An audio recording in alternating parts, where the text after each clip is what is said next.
la siku ndani.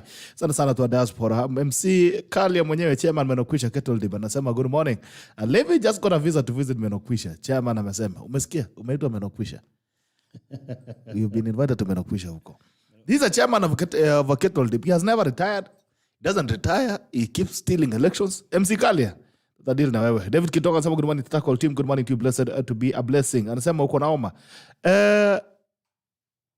Niko na hoba kidogo lakini si mingi. Haya. Mwema Steve Mwema anasema good morning to you Mwema Steve. It's been ages but I've not seen you for several months. Asante sana, good to see you. Onyanda Weekly anasema good morning, watching from 045. Asante. Bariuka Ngwira good morning from Meru. Asante. Richard Tete watching from Ghana. Good to see you guys from Ghana. It's a pleasure to have you this morning, and the Zambians as well. It's always a pleasure to have you this morning. Malawi, asante sana watu wa Malawi, watu wa Qatar, the Middle East, thank you. Diasporans, thank you. Watu wa Australia and America, thank you so much for joining us this morning. It's always a pleasure. Denos Kofid, with only 4 million you own a home, 3-bedroom bungalow with master ensuite. Wewe unataka kuuza for free. Anyway, tumaga kitu ndio nitasoma. Collins Kimtai Kipsat following, asante sana. Daniel Sipkaji, good morning. GB, good morning to you. Abujari Wisdom Francis, tuned in from Kangwada, Nairobi. Good morning. Sheila Jacob to you. Good to see you. Sheila, habari ya Malaysia. It's a pleasure to have you this morning. Karibu Kipkoske Taros. Good morning, tuned in from Kelbui Kapchorwa. Larry Kimonori, good to see you, my brother. Good morning, Mr. Takla. Tuned in from Eldoret. We mambo yako sitasema sahi. Larry Kimonori, good morning. Mambo yako sitasema sahizi. Tasema baadaye. Aya, Max Kimeli, uchamege materiali. Good morning to you, Max Kimeli. Ivolto umepotea kidogo Kipto. Kim Victor, good morning Vito, patia mgeni kahawa. Aya, tuma kitu ya kahawa. Kipto. Aya, Rogers Koech, good morning, wonderful Koech, watching live from Kabiet, Uganda. Asante sana watu wa Uganda, good to see you this morning. Abraham Onguti, watching live from Nyakongo, Nyamira County. Nice time with Bitalk always. Asante sana. Thank you so much guys from Kisii County for always supporting us from Nyanza region. Asanteni sana watu wa Nyanza. Isaac Okeka, good morning from Kisii, Kenya. Watu wa Kisii ni watu wa nguvu sana. Asante. Thank you so much for always joining us every single morning for this great conversation, the biggest conversation in Kenya. This is the only biggest conversation in this country, and this is when we say the things that needs to be said without flinching or flipping an eye. Aya, ni mwana Jane Mumbi anasema mom says hello. Hiyo ni ya wanaume, hiyo ni ya wanaume Jane. You know. And that's very serious, by the way. I don't know. I don't know how many Kalenjin men. If you have been married by a Kalenjin man, can you tell me how you found yourself in that marriage? Probably there was no proposal. Ulipatana mahali hapa akakupigia story yo, mahali amesema kuje kidogo before you need wewe ulikuwa bibi. Aya, blessed be blessed the tackle you need to invite Kirgit Kalia kule on your show next time. Aya, mbe kule la kuje. Benson Langs Ruto anasema good morning to Alex Pichichin. Good morning sir. Good morning indeed. Aya, traffic pale, nasikia traffic ni noma pale Langata Road. Watu kama unatoka barabara ya upande wa Langata, look at the traffic. Wataka upande wa Langata tafadhali, pale T-Mall ni kubaya. Nasikia Langata Road imeshika, so you can try and use alternative roads. Ngong Road looks clear. Kuna mambo mingi pale Ngong Road, kuna kaa kidogo shwari. Iko wazi. Watu wa Thika Road ni kama kameshika kidogo, karibu na utalii, lakini katafunguka. So keep it going. Watu wa wapi tena? Watu wa Wayaki Way. Waslas mambo iko clear, barabara iko shwari.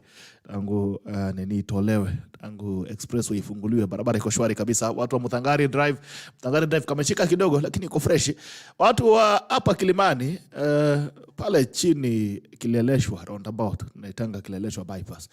Mlima hapo kama ishikana kidogo as you heading to Yai, as you heading to Lenana road roundabout kama kameshika kidogo, lakini basi hakisha kwamba unaweza fika kazini kwa njia nzuri. Kama pia mahali upo, let me know how it's looking like wherever you are, please let me know what traffic is looking like na barabara inakaa vipi. If there's any news as well, please let's pick it up from there. Wacha tuangalie gazeti pia mbio halafu tukirudi tunakuja tunaingia kazi ya Amerika. Haya, ona gazeti ya The Standard exposed state of grand wastage. That is just days after President Uhuru Kenyatta warned next government against wasting borrowed funds. Auditor General report reveals how his administration could not account for billions allocated to various state departments. Up to 3 trillions actually cannot be accounted by the government, by the Sirkal. 3 trillions of taxpayers' money 6 trillion actually of taxpayers' money cannot be accounted for. Haya, the Standard, our president opens DCI lab decades after initial plan. Amefungua pale laboratory na akasema kwamba watu watuma kwa hii number squad. Kumbe hata wao majamaa watu hawaogopi hata mtukufu rais. Sasa amesema wale squad yatuma kwa hii number kinaumana. Kuna laboratory limejengwa pale DCI Kenya. Things will get thicker for you. Civil society wants state to provide free internet for all. That civil society are saying internet is one of the basic needs. Haya, Sakaja now cites name and booklet errors. Pambo iko shida. Sakaja mambo kinaendelea kuumana zaidi. Degree yake ni kama kidogo kuna saga munege. Kuna kizungumkuti kidogo. Daily Nation pia inasema degree battle. Na wanaongwana hapo kina Malala. Sakaja yuko hapo. Linturi yuko pale pia. Mambo ni kama yanampeleka Simbarati. Mambo pia ndio hiyo. For 4 girls, salon death ends in death by a police bullet. Interesting times. Teachers with higher qualifications set for promotion and pay rise. Asante. Focus on Masaku. Machakos. Asante. Aya, gazeti ya The Star pia inasema Uhuru orders a reform of DCI cybercrime unit. Jana pia amefungua laboratory na mambo zingine endelea kuzonga. Persons with albinism push for state recognition. By the way, it is the World Albinism Month and we want to say that let's reduce stigma against those living with a albinism condition. Haya, Uhuru succession. How I will defeat Raila. Hands down in round 1, says DP William Ruto. Amesema kwamba Raila atamnyorosha round 1, si round 2. Ya kwanza, the first one. All right, on the Business Daily, cost of bank loans reach 27-man eye on T-bills. Haya, mambo ndio hiyo. You know, you need to get a tighter belt. Things continue to get crazy, even on the loaning industry. Budget boss 6 real-time access to said accounts. Haya, mambo ndio hiyo. Gazeti pia ya The People Daily. Big names fight to remain in the race. Masura ndio the common faces. Naona Igathe pia, wamesema Igathe pia mambo yake kidogo, iko mambo kidogo because he resigned as the deputy governor for Nairobi. Kwa hivyo amesemekana kwamba yeye afai kuomba kiti yoyote ya umma. Haya, clean voter list Bishop tells IEBC. Haya, amesema safisheni rada ya IEBC. Boost in war on crime Azuru launch special labs for police. Haya, Taifa Leo pia inasema nyumba za Ruto Raila za teketea. Mambo imekuwa ngumu kidogo. There's some very serious rivalry, sibling rivalry within the two camps. Na pia Padre Sakaja ajitetea. Asema ana shahada ya degree na kuwa shutumu wanaosema hajahitimu. Haya, darubini ya mwaka 2022 kurunzi yaelekezwa kwa waniaji wa nyadhifa katika kaunti ya Lamu. Lamu mambo kidogo nasemekana iko mambo fresh. Haya, sawa, hizo ni gazeti as the newspapers for you today. Please let me know where you are. Mahali upo ni update on what is going on around there. By the way, so there's a video that was going on around from Saturday on Saturday evening. It's about a robbery case in Rongai. Where uliona hiyo movie, Baba? Yeah, I saw it. Did you see the movie? Very, very traumatizing. Traumatizing, yeah. Can you imagine going through that? You know me, I was once carjacked. Nilizungushwa Eldoret. Wacha. 2008. Hata Eldoret kuna kubebwa? Nilibebwa kwanza outside the gate. Ingizwa kwa gari nyuma. Boot. Nikaekwa kichwa chini. It's very traumatizing. And the guys who also, I saw the AK-47. I went to an ordeal with guys with the same type of guns. Alafu nilikuwa tuna 800 shillings kwa wallet. Walinichapa because ukambi unazunguka na una pesa. Unafanya nini usiku? Na unaendesha gari. Kijana unaendesha gari na una kids. It's always better if you have some money. So how did it go? Well, we ended up at towards uko karibu na Chepkoil campus. Uko ndo niliwachiliwa. They threw the keys, they carjacked another guy. And that guy they shot, by the way. So it's really, so sad. It was really good. Na mimi wakaniacha hapo, wakatupa kifungu zangu somewhere in the bush, so nilitafuta until I got them. It was December of 2008. Wow. I was working then for a radio station called Fish. I remember I used to listen to you on Fish FM. Yes. Nimetoka kwa radio kuomba na kuimba wimbo za injili. Hata wajamaa uogopi. Uogopi umekuja na upako. It was quite an ordeal. So I really felt... Has it ever left you? No. You know, two things have not left me. That one, in terms of unaendesha gari, and you're always like, I'm very conscious na watu wako nyuma yangu, especially at night. And the other thing is, niliwahi amka huko Kimumu, na nikapata gari imekaa hivi. Wow. Miguu zote zimeenda. Walitoa gari miguu? Miguu mpaka spare. Eldoret way there is very notorious for such things. I don't know what happens. So wakaeka juu ya mawe ama ile lakini zile vitu zinatafuta bwana. No, hii ni life tu. Zile vitu zinatafuta brother. Lakini wewe Hii ni life tu. wewe ulikajakiwa. Ni life tu. Mimi sasa nilikuwa naendesha Futsubishi. Nilikuwa natembea mguu. Ukapigwa juu kwa juu. Pale veterinary. That has happened to me. Unaona pale inaitwa nini hapo Gilaus. Same story even me on a Sunday morning. That has happened. I was going to church. Kapigwa tena hapo Ngeta. Gilaus. Mchana. At 10 o'clock in the morning. Broad daylight. So, let me tell you, trauma. You see now, because of those three things. Unaona kama mimi nikitembea town, siwezi tembea kwa pavement. Natembea kwa barabara. Katikati. I am on the road with the vehicles. You will not find me huko ndani huko. Unless I naingia kwa shop. It used to really, ilikuwa inakera my wife sana, but when I explained to her, I told her, mimi, unajua you can be in Nairobi and I've seen someone gets mugged again kwa pavement, daytime. Now I say 2 or 6. Wow. Number 2, story ya gari kuibiwa matires. I wake up at night, even where I stay, surprisingly. Naangalia tu nje tu. It's just a habit. 2 o'clock. Unaamka tu kuona nje. Utaona tu nje. And then of course as you get older, you know, your sleep gets less. So ukiamka. Yaani the more unazeeka alikuwa napenda unalala vizuri. Unalala baadaye huko ma 80 huko. Ukianza kufika hii age yangu, school fees na kusumbua nini. So utaamka. So what gives you when you have no money, you're disturbed by your problems. When you have too much money, you're disturbed by the money. By the money now. So there's no escaping in this life. Hakuna. If you don't have money, mashida zinakufanya ukae macho usiku. If you have money, the money again keeps you awake at night. So what you do here, ni kama ile maombi tuliona kwa Biblia kwamba Mungu nipee, lakini usinipee mingi sana ambayo itanipea shida. Na usininyime tena nikae njaa. Sasa hiyo balance sasa iko wapi? I don't know. Do you think there is? I think there's is there self-contentment? I don't know. I think there isn't. Depending on your mindset.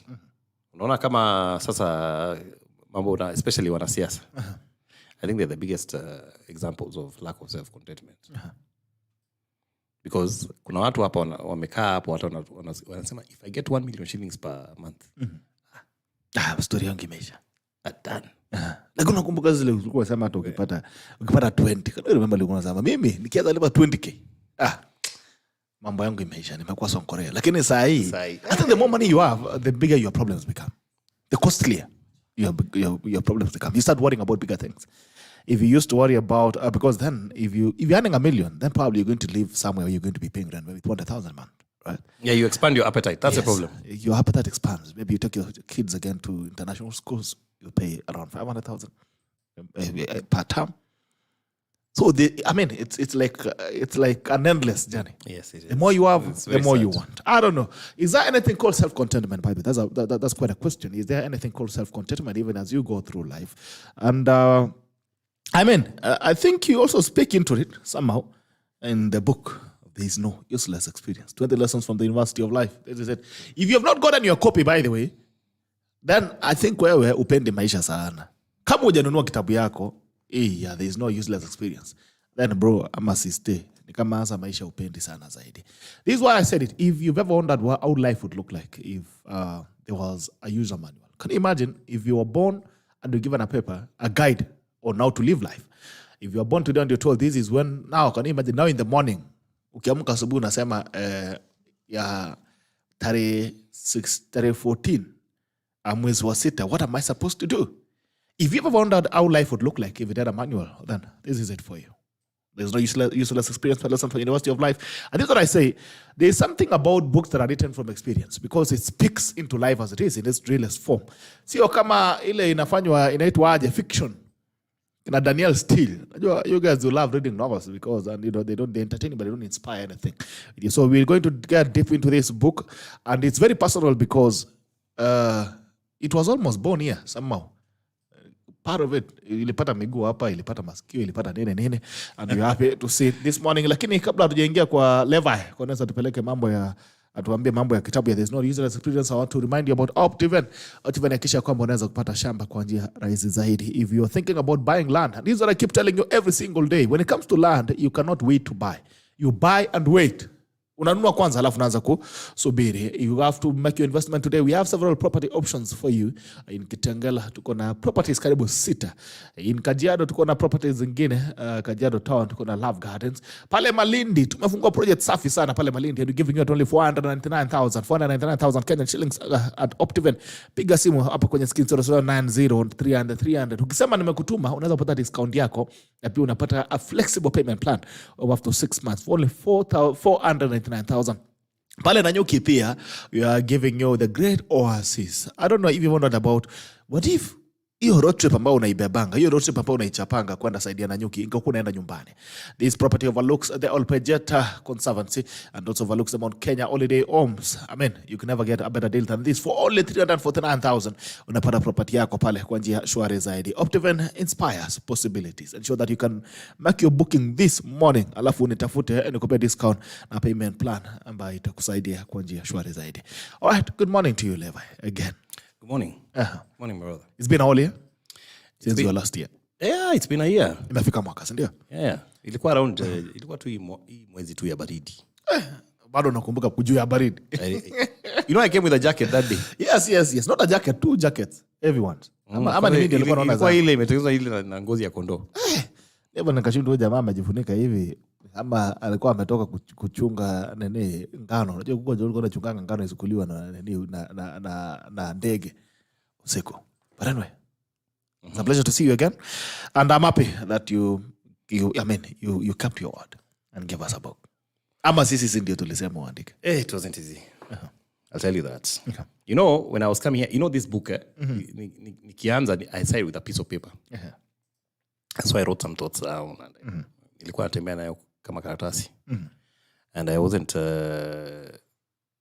sure of how the flow would be like. I think even the chapters, the way they are, were not the way they were, the way I was writing. I wrote some things first and then some things later. And then, you know, it's until I got an editor that I was able to put them, you know, into something more coherent. Okay. But when I came here, that year, ilikuwa wakati tulikuwa kwa lockdown kwanza. Yes, ilikuwa time ya lockdown, by the way. It was a COVID period. It's not last year. So it's the other year. It's 2 years ago. Hey. Where by the ile kuzeeka tunazeeka bwana haikai vizuri. It's 2 years ago. Imagine it's 2 years ago. Juli niita kama kuna lockdown. Ilikuwa time ya lockdown. Yes, I remember. Umepotea wapi? I was not even on Facebook that time.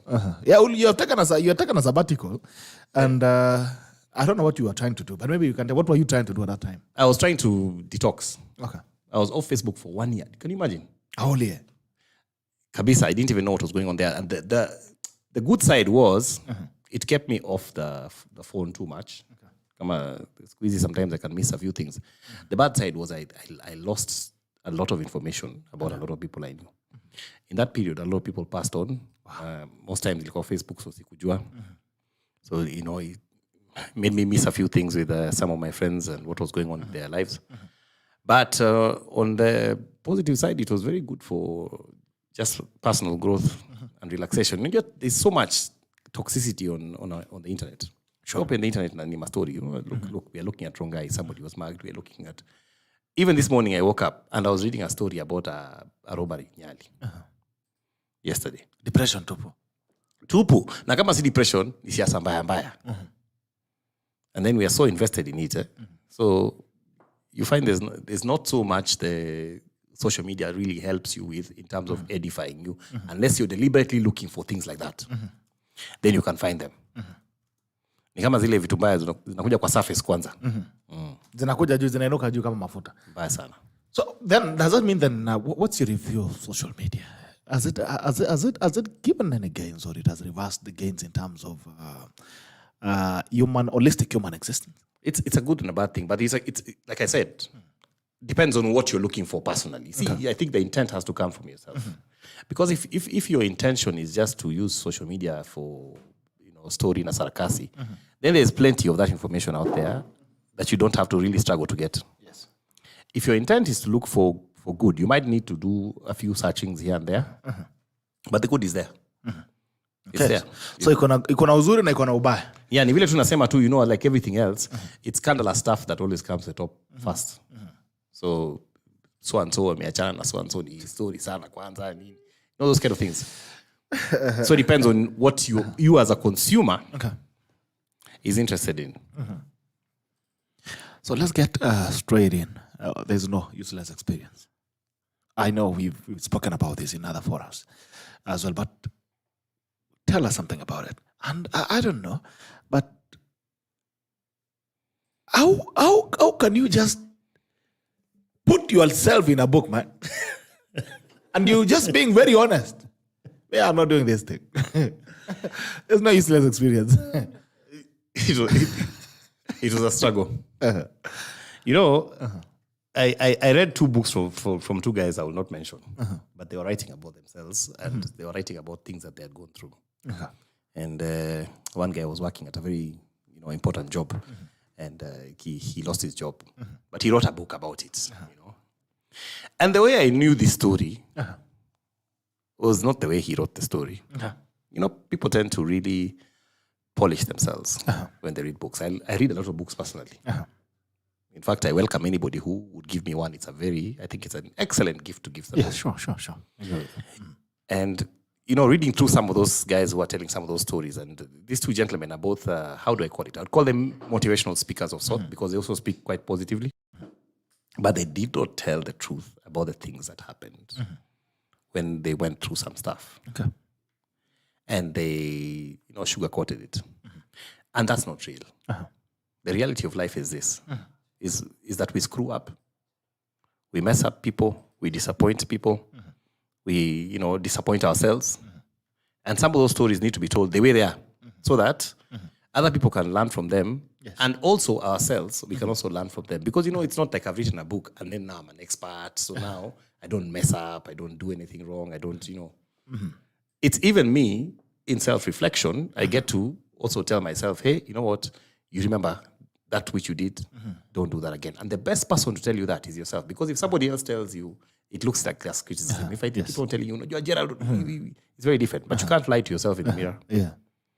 So in reading those books, I noticed those gaps. Okay. Then I told myself, if I'm going to write a book, why don't I try and say as much, how do I call it?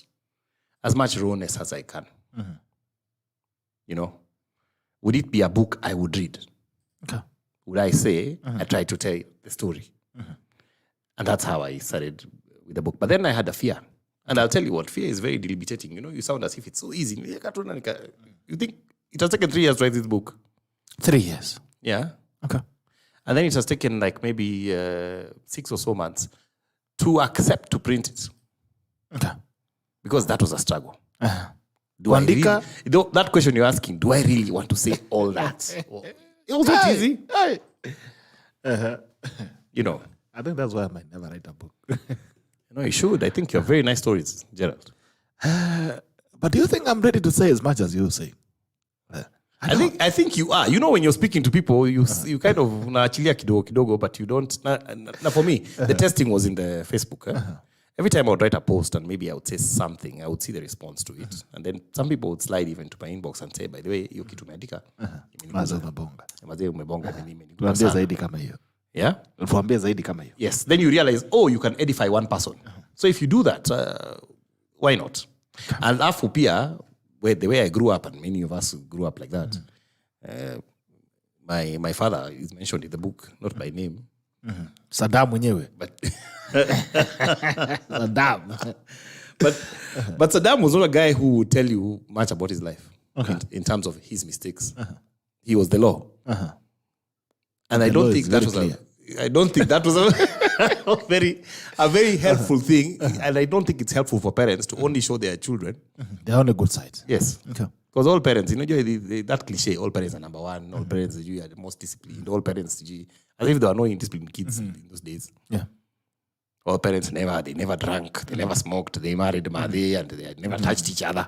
Wako chonjo kabisa. Ukifanya hesabu. But he just even wonder, you are 7 already. Ukifanya hesabu inaanguka. 1 + 1 is equals to 11. So let me ask you, I want us to start from let's start from hapo kwanza, mambo ya Saddam. And I realize that you've spoken very strongly about Saddam. Yeah. would want to know, how is your relationship with Saddam right now? How is it? You want the truth or you want the radio version? The truth. There is no useless experience. Tell us about the truth. You want the truth? I want the truth. It's quiet. It's quiet. Yeah. Okay. It's It's quiet. It's been quiet for about 3 years. For 3 years now. Yes.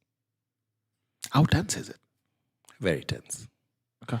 You know, some of the stories that I've noticed, and you're sort of like preempting another book, was for those who know our family broke apart. Oh, okay. I did. Yeah, after 38 years of marriage, you know, he walked out. Sad. And responsibly speaking, I became sort of like the head of the home, in quotes. Okay. And it's not been an easy thing because, you know, your father is alive, but not present. Okay. Okay, people go and get families.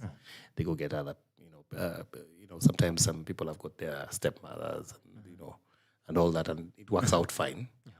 But it doesn't work out fine when you have somebody walk out and they cut off the family completely. Wow. It then becomes something else. So because of that, there have been some run-ins between us in terms of selling of properties here and there. Run-ins in terms of how to handle Madhi until we reached a point where we just muted discussions. Wow.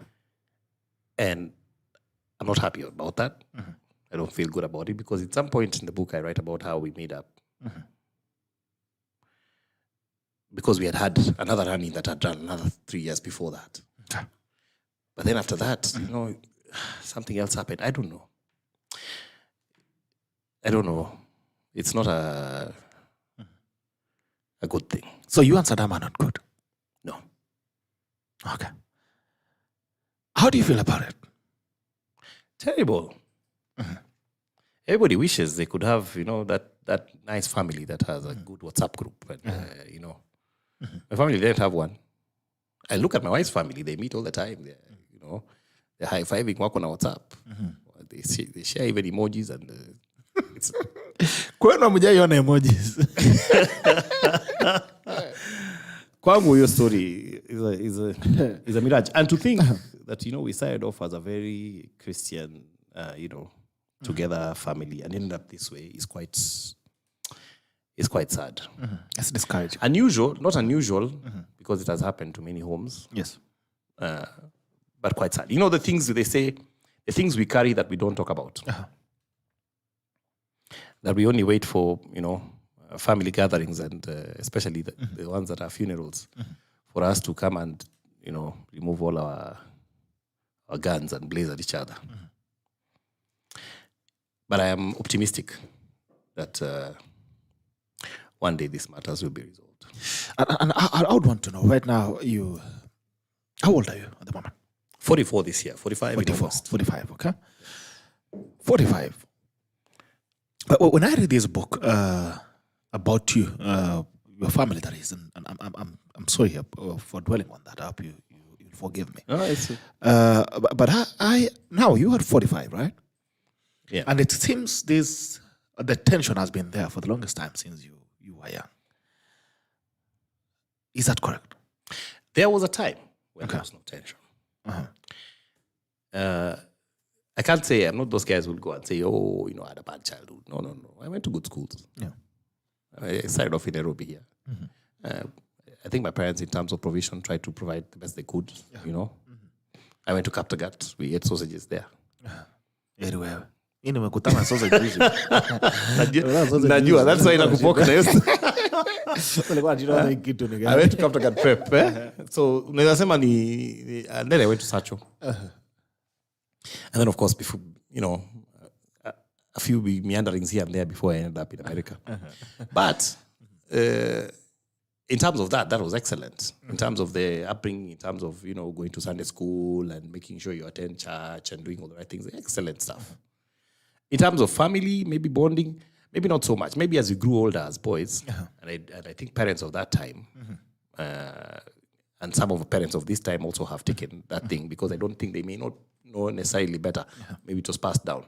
There was that kind of thing of, there's a major line, a demarcation between your parent and yourself. Hakuna kucheka sana. It's mostly usually, about, mefanya homework. How are you doing in school? Can we get you a tutor? We don't really laugh about other things. We don't really have fun, per se. I can't remember us doing that. And I don't blame that on my parents, per se, or even on Saddam, for that matter. I think it's the way it was those days. There were not many parents who were... Hii mambo ya parents kusema ati their friends, they're having chats, they're having what? Maybe tu tumeona juzi. I think you would agree to that. Yes, I agree with you, definitely. Especially from where we come from, the Kalenjin community. Yeah. So given that, I would say there was nothing really wrong with the childhood. Maybe as we get, I keep on saying, we are relatives by God's design. But friendship we cultivate. Even with our children. Even with our brothers. Even with our sisters. Friendship, yo lazima tupalilie. Yeah. So now, at 45, the tension is still very alive, as you were saying. Do you sometimes sit and you think there's a lot you've lost along the way between in that relationship between you and Saddam? Do you sometimes get worried? Like, there's a lot that has been lost. He's growing older. You're growing older as well.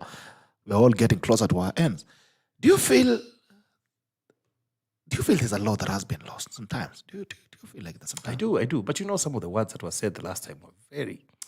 I don't want to put them out there, but there were some very hard words. Words that should never be spoken from a parent to a child. And they do say, they say sticks and stones are the only ones that can break your bones. But I'm telling you, words can really decimate you. And in thinking about, that and saying, time is lost and time is going. Yes, indeed, time is going. Yes. And the clock is running out for both of us. And by the way, with God, you never know. Clock could stop even today. Sure. Yeah? I've left it in the hands of God, honestly speaking, because I think there needs to be a platform for that conversation to then be had. Have you ever heard the story of a Mexican guy, called Paco? And Paco is known as like a name like Monkey or Koske. It's very common. Yes. And Paco was estranged with his father. And, after many years of not talking, the father put out, Paco had moved to another country. And he put out an ad in the newspaper. And he said, come home, Paco. Dad is looking for you. Wow. Meet me and put a place like KCC on Saturday at 10. Ama Afya Center. Because Afya Center ni ya wakale. Juu ya North Rift. Ona sasa. Utana Afya Center. And North Rift need to advertise with you. They need to. They need to. Waleta pesa. Waleta pesa. So now, Saturday comes, the gentleman goes to this designated place. They've agreed, very public place. And you know what? There are 400 Pacos there. Wow. All coming. Wow. For reconciliation with their father. Wow. Do I believe that reconciliation will happen? I do. I have to hold out hope, because without hope, all is lost. Do I know how? I don't. I'm hoping if Saddam is listening even this morning, I'm ready. Okay. You're ready? I'm ready. That story on Paco, it speaks on a deeper crisis that I think is actually there right now. 600 Paco showing up. So it means 600 estranged. Oh, for only one Paco. Can you imagine ungeita kila mtu? Beta tu jina moja, kama tuseme Bito. Na kutafuta. Kuja, then they show up 600. Can you imagine if we say Bito, Kones, Nane? Then I think we will have our whole world moving to one end. True. To speak upon the pains. It speaks on, the death of the crisis that we are right now.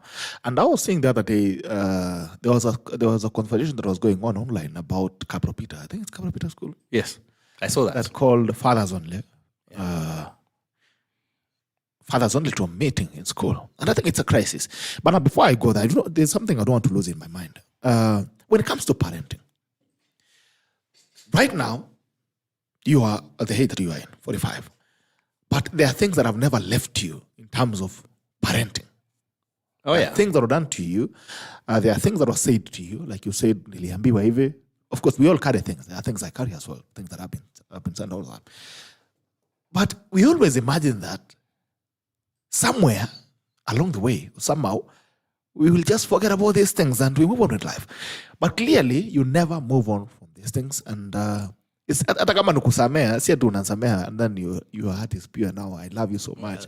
You unasamea ile ya isha, that story end. And even maybe you could even never talk again for good until all of you go to Luere.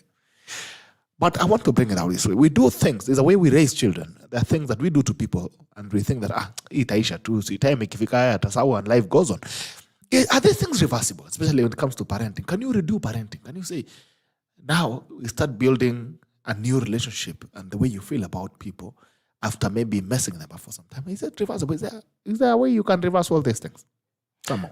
It takes a lot of hard work, and two people come into the same mindset. You see, I've even talked in my book and said, there are some people who will never forgive you for some things. The point of forgiveness is twofold. Mm-hmm. There's what I say in terms of how I say it and whether I really want to seek your forgiveness. Mm-hmm. And the how is very important. Mm-hmm. Many times I like to say it's better to ask for forgiveness in person wherever you can, because at least you have the benefit also of the emotions on your face, mm-hmm. as well as your words, as well as your tone. Mm-hmm. Yeah? And then the other person, there's also due, they have their own responsibility in terms of whether they accept it, whether they can get to a point where they can reset it, and whether you can restart. Mm-hmm. That combination is so key. Otherwise, you're both not. It can't be a one-person thing. Mm-hmm. No one can fix anything. A parent cannot fix by saying sorry. A child has to accept sorry. And the parent has to be genuine and serious in their fixing it, so they don't repeat it again, kanyaga them again, and then you have the same story again. Because then, repeating just says, how they say, you mess me once, shame on you. You mess me twice, shame on me. I'm now the idiot who didn't realize that, this guy is never going to change or anything like that. So it really takes two. But do I believe it can happen? It can happen. I've seen some guys really work hard on a relationship and get it back together. Mm-hmm. I think the room for distrust is always left because you're never really sure if it's going to happen again, because human beings are human beings. But over time, with a lot of positive, if you're reconciling with someone, a father to a son, maybe, and the father is the one maybe who also made some mistakes, son also maybe made a mistake, as they go along, not making those mistakes, they then build a wall against the past. So maybe 5 years later, you can not even really remember the details of how you co-signed, because so much ground has been covered with goodness. But that takes work. And that work is what many of us are unwilling to do. That is why even you see relationships nowadays, marriages, it's easy for them to go over the hill, because marriage iko na sorry mingi na kukubali sorry ya mtu. So if you don't do that, where are you going? But now this is something that it's emotional, and emotions is something that you build over time. For you to have a certain relationship with someone, people, it's something that you build. I mean, it comes from a base. You're building from something. It comes from an experience that you've had together. Especially when it comes to parenting, it's personal, right? Now, can you learn to love where it has abounded, like where a feeling of some level of distance has abounded? Can you imagine you and Saddam, now you're buddies, now you're hugging, you guys are holding hands in the village and moving around, beating stories. Can you learn? Do you think you can learn to have that kind of emotion? I think so. I think the Bible says love covers a multitude of sins. In 1 Corinthians, and I'm no pastor, but you can see the effects of being a pastor's son there. Covers a multitude of sins. The truth of the matter is, in a base of love, and because of that relationship you have prior, can give you a foothold to then forgive, to then restart, to then try again. But as I said, it depends on person to person. There are people who swear that they would never, ever Siwezi. forgive someone. So from the get-go, they already washaeka your base. There are people who say they would try, but then they don't put any effort. They are always reminding, nitpicking. Unakumbuka. So you see, it doesn't even go anywhere either. So it's a lot of hard work, and many of us don't want to do that hard work. I think in my own case, let's see, we made up. Then we fell out again. Kwa mara nyingine. And when we fell out, it was terrible. I mean, it was on text. Wow. And Saddam is also very, very good grammatically. His English is. So kusikumia composition noma sana. No, inaitwa nini matusi hali ya juu. Grammatical. Sophisticated insults. Sophisticated insults. Unless in English. So the written word, you see now a text message. It's there. You cannot lose. You're forgetting. I used to read those text messages, but I lost that phone. I think even God is good. Aliona kunyang'anya simu juu sasa. But now I lost the phone, but I remember the messages. Wow. Okay. You see, I feel you, man. Yeah. I totally feel you on that. Hiyo niko na wewe hapo. But you know what, Bitok? This thing is not strange to me. If there's anything I've noticed, man, there are people out there listening to us with a lot of broken. Just yesterday, I was talking to a lady who wrote to me on my inbox on Facebook to tell me about her sister who is struggling with alcoholism. And how strange they are, and whether I can tell her anything, to help. And I'm thinking, look, mimi mwenyewe, si mimi niko na shida ya kuungana na Saddam. What advice can I give? I just said, you know what? We can only pray for each other and hope that in these families we can find a way to mend them before it's too late, before God calls us. And they can actually call us anytime. And finally on that, parents, there is the entitlement. Two things. One is the entitlement of parents that maybe you are a child. I don't think there are parents there are very few parents actually who can say sorry to their children. There are very few. And they somehow usually feel that you're not entitled to it. When I'm total. Yeah, it's a very good point. And people grow up struggling with their art, and they end up creating a chain of art, hurting their children maybe, or hurting other people. And not seeing the need to tell people you're sorry when you're not. I mean, is it okay for parents to feel like we don't deserve a sorry? No, it's not. It's a very good point you've just raised. And it's a point I'm really trying to practice myself. With my daughter, she's 21 now. Actually, 21 in September. She would kill me for saying she's 21 when she's not 21. We have meetings with her. We'll have a dinner, myself, my wife, my daughter. That dinner is called the open dinner. Sema ile iko kwa roho yako. Kama tunakukera, tangaza leo. Once a month. Tell us, you guys are. And tuliambiwa the first months she was taking kwa shy I realized. And we said, whatever you say at this dinner, inabaki hapa. It's not going to be used against you. So of course, because she was testing, she didn't really tell us much. But as she got more confident, hata kuna siku alinishautia. Akabe ni mtiaje mse. Akaniambia, hapana, no. And it has, and we apologize. Where is tukipointiwa hapa? Tunasema pole. Now, getting there was not an easy thing. As you say, as a parent, there's always that thing you're carrying. Kwani mtoto, But I think it's healthy because it also humanizes us and makes us the kind of parents who are not only just being parents because we were put on this earth and being parents, but we're also human beings who know that we are also fallible. Now, that's the thing that has to be the driving factor for the sorry. Do you make mistakes? Are you a parent? Do you make mistakes? Yeah. And if you make mistakes, sorry is not taking them to KFC tomorrow. Sorry is saying I'm sorry. Sorry is saying I'm sorry. Look, I think I shouted too much at you yesterday. Pole sana. I'll do better. And it's sorry is not saying, but Nasema ujue wewe ndio ulimsukuma, lakini hata wewe ndio ulifanya nikakuchapa. Unajua ile story yetu tulikuwa tunaambiwa watu si wewe nimechapa. Ni ujinga ndio nimechapa. Sisi tulikuwa tunaambiwa sorry. Mimi nilikuwa nasomewa Biblia. I've told you no. The Bible says the road spoil the child. And these are jamaa ndio. Is it me who has written these words? Jamaa amekupiga kama hii si neno ya Mungu. And then there's another verse that says that the Lord disciplines those he loves. Ambia sasa angalia Biblia. Si mimi. Nani alisema hivi? Ni mimi kweli nimeandika. Ni mambo ya Biblia, ni mambo ya Mungu. In fact it is hurting me. It's hurting me that the Bible has to tell me to beat you. So do you think a lot would change if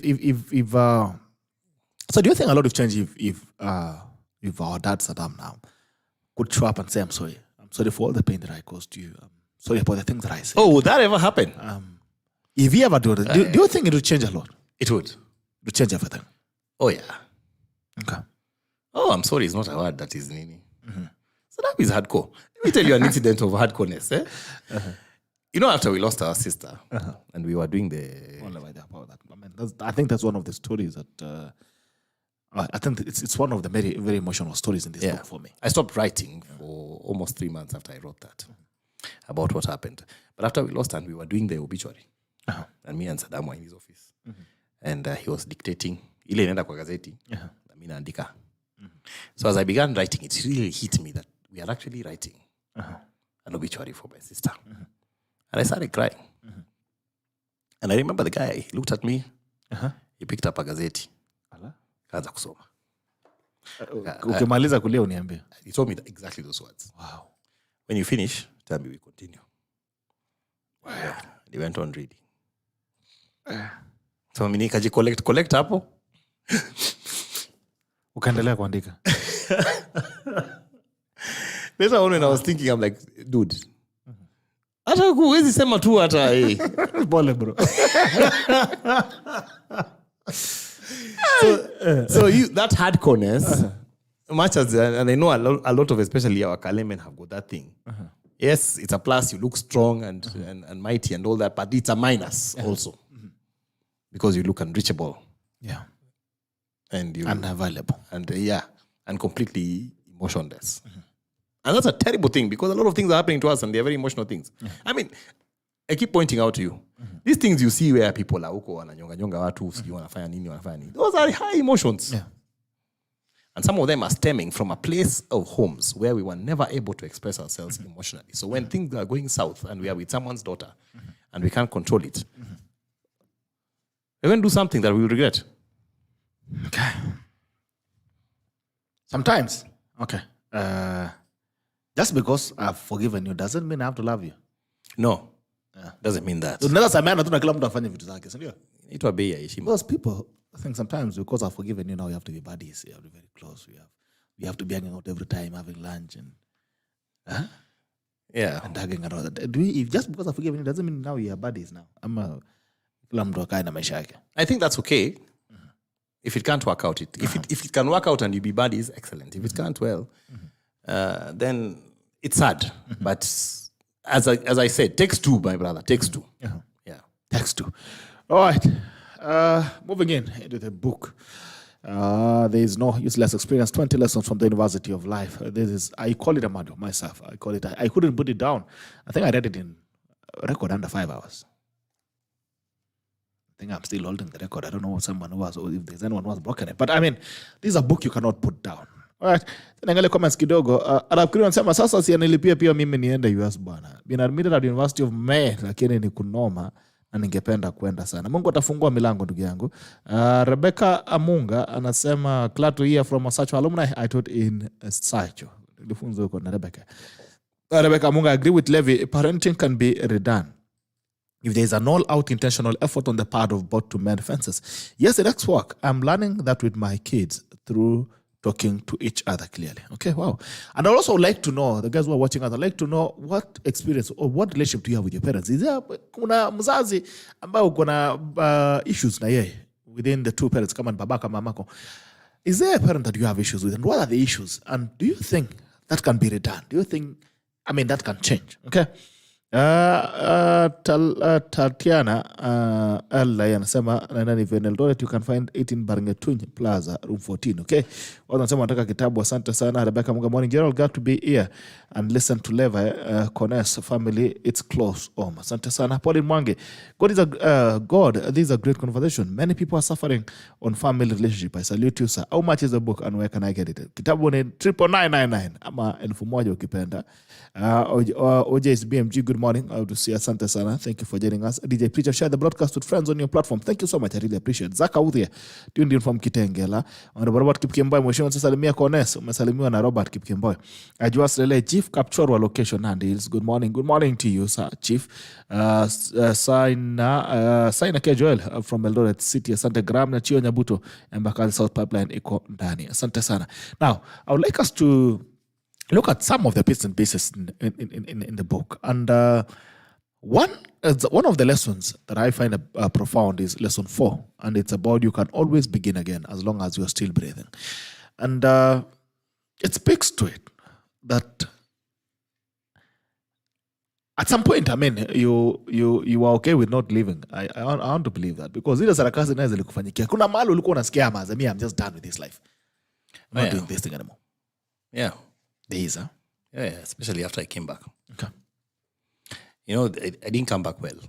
See, I've alluded to how I got deported. Yeah. You know, how things went south. And I ended up in, as you say, boxers and t-shirts.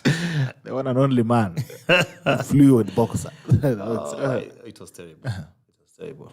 After I got back home, Sasa, you know, no one can quantify the level of disappointment you feel with yourself for what has happened. You're back home. You used to fend for yourself. Now you're under your parents again. You're busy arguing with your brothers over stupid things. They're also not used to you being around because they've also become the men in the home. Alafu wewe umetokea. Now you want to be firstborn. You want to be big brother. In fact, they used to mockingly call me big brother. Big daddy. Hata sasa nikiwasomea wanarusha hiyo maneno. But and then you have also you have disappointed your parents. You can see it on their faces. Okay. For moms, you know, especially they try not to kanyaga you so hard. For Mzee, I feel at that point in time he was just done. And I understand because huwezi karibu kusomesha mtu unatuma yeye mahali alafu anaenda na mess up na anarudi. Sasa what do you do with them? So you feel worthless. Do you want to kill yourself? Yes. Do you know why I have not killed myself in all these instances? Because of the healthy fear of God. Okay. I think if I could get over the fear of going to hell, I would have done it. It's just the worry that, hey, if you kill yourself here and then you go and it's worse and you burn. You know. In fact, I tend to think the guys who do that really either get over, are very brave and get over that part, or they're just very delusional and lose even sight of that kind of fear. But for me, I think that's, I don't think anybody has ever, okay, maybe one or two people, but I don't think anybody has ever gotten to a point where they have not felt that their life was worthless in some way. When I talk to people, that happens a lot.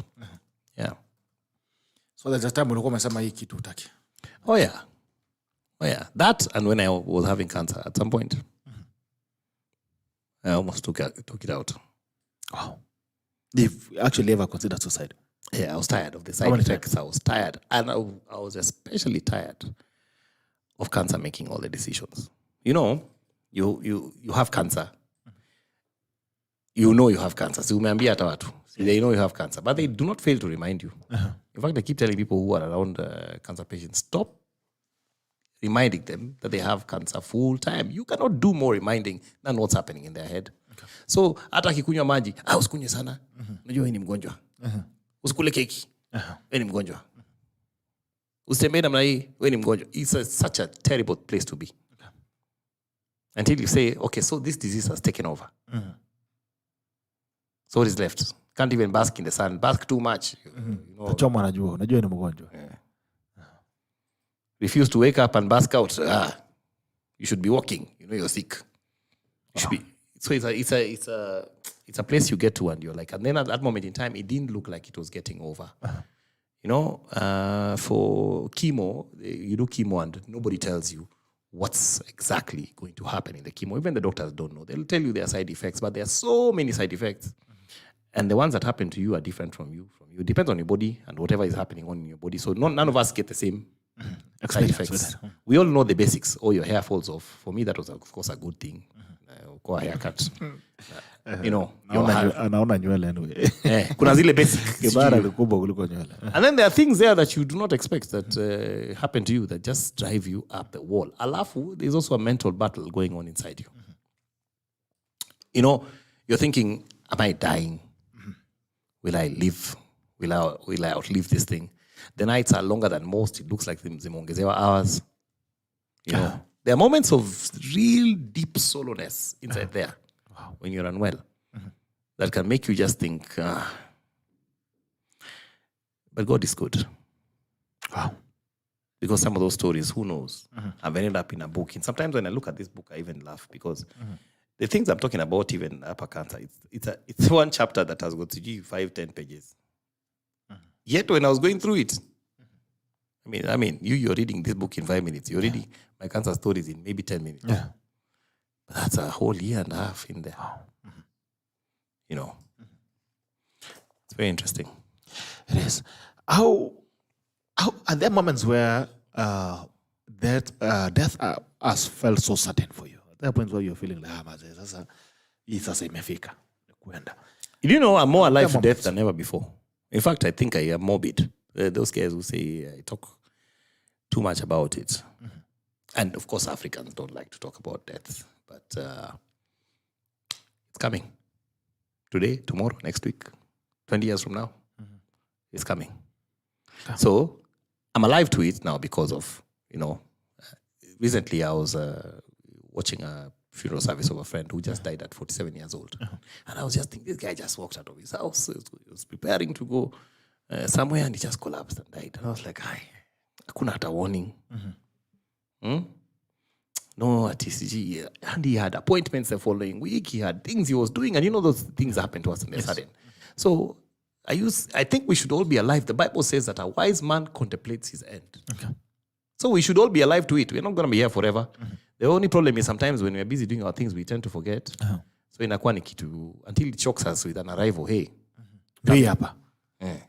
So kuna siku ulikuwa unasikia kabisa hii nimeenda. Oh yeah. What was going through your mind at that point?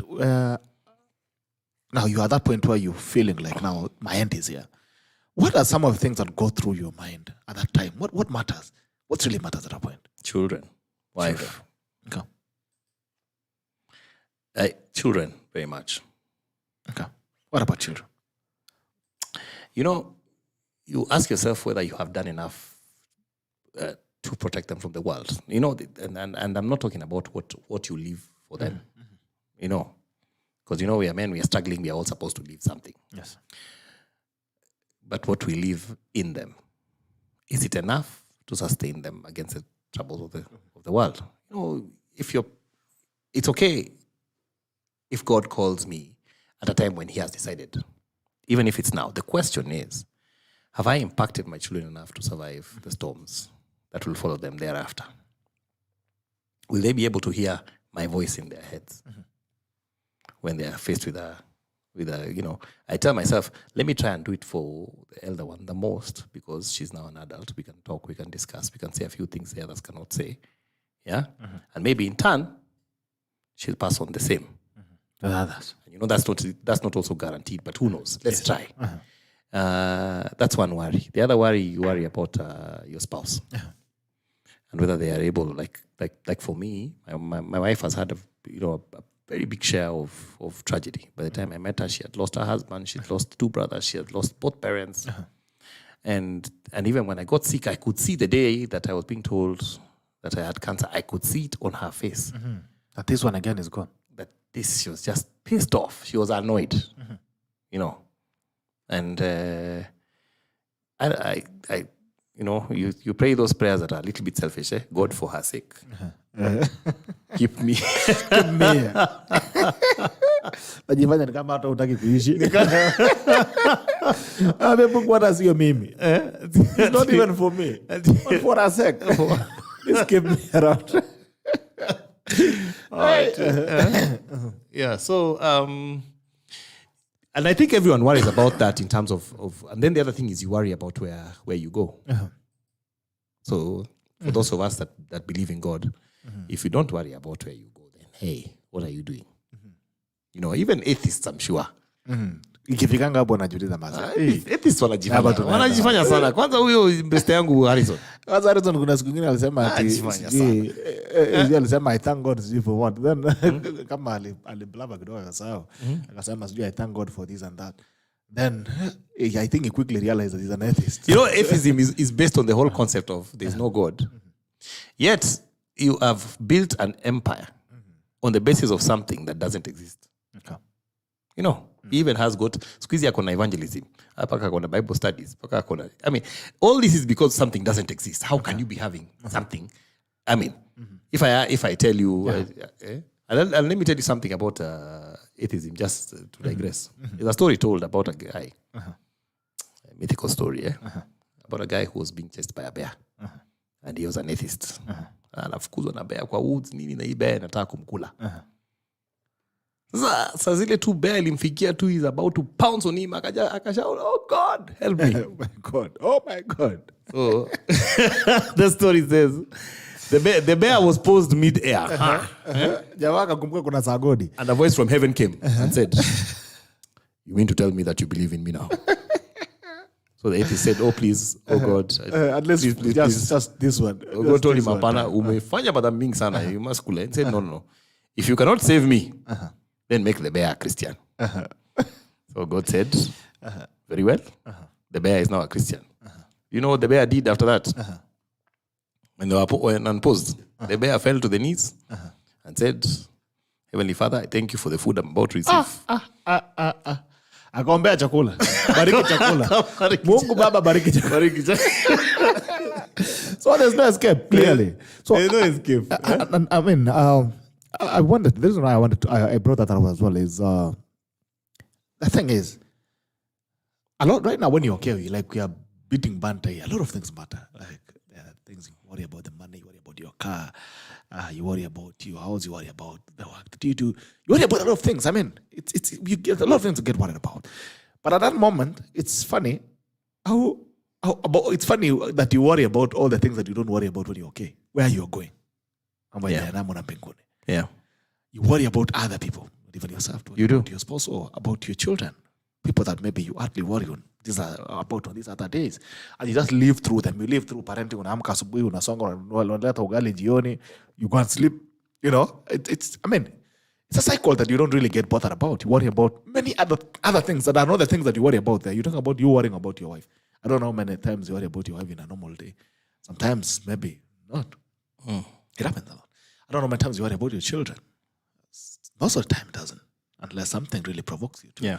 But it's interesting that of all these things that you worry about right now, at that moment when death is on your face, you only worry about very little things. Yeah. That you've had all the time to worry about, but you didn't. Yeah, but you know, even if you go, I listen keenly to funerals and what people say. I don't know whether you do. Anytime somebody dies and you go there and their family is talking about them, just listen very keenly. It's never about things. They don't talk about CG, we had 4 houses and 55 cars and CG. They can say they went to Dubai, but then they say what they did there. And not in terms of we were surfing, in terms of, Dad was being very funny. See, that's an experience. That has nothing to do with the place and the thing. They could be having the same experience to do with the moment. Right in Huruma. So they're talking now about the interpersonal relationship. And those are the things that are core. Hata wale, even prominent people will start telling us about how, how their person was so funny at home, how he was so CG what, how he was. Then we even learn a few things we never used to know about them because we are at their funeral. Yet we are consumed by other things, like you say, during, of course, tunatafuta pesa. Tunatafuta achapa. And even after nimeongea kuhusu pesa, solve your problems by making money. We can't pretend that we don't want money. But we cannot make it the end all in all. So mambo inaredisika, you think you worry about the most integral things. Very. All right. So beginning again. Now here you are, Levi, and I think lesson 4 speaks so well to you as well. You can always begin again as long as you're still breathing. As long Always. Is it? Always. Always or sometimes? Always. Always. You can always begin again. If you're still alive, there's a reason why. Okay. Kama ujaenda. A man goes through many things. One mzee told me, a man goes through many things before he's put down in the ground. You know? We were at the funeral of a gentleman who had court cases. He had, he had a lot of struggle in his life. And alikuwa anaingizwa kwa box. And his friend was there. He's telling me, no, jamaa, this is a resilient chap. This guy was swinging even on the last day.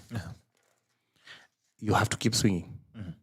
If God put you on earth and you're alive and you're listening and you're breathing, there's a reason why you're here. Yeah? And it's not because if it was over, it would be over. You'd be in a box and you'd be down. Or, nowadays there's a favoring of a cremation. Hey, maze. Unakuwa jivu tu unaweka kwa mkebe. I see you have an issue with that. Hey, mimi maze ngori. Hey, noma bana. Hey.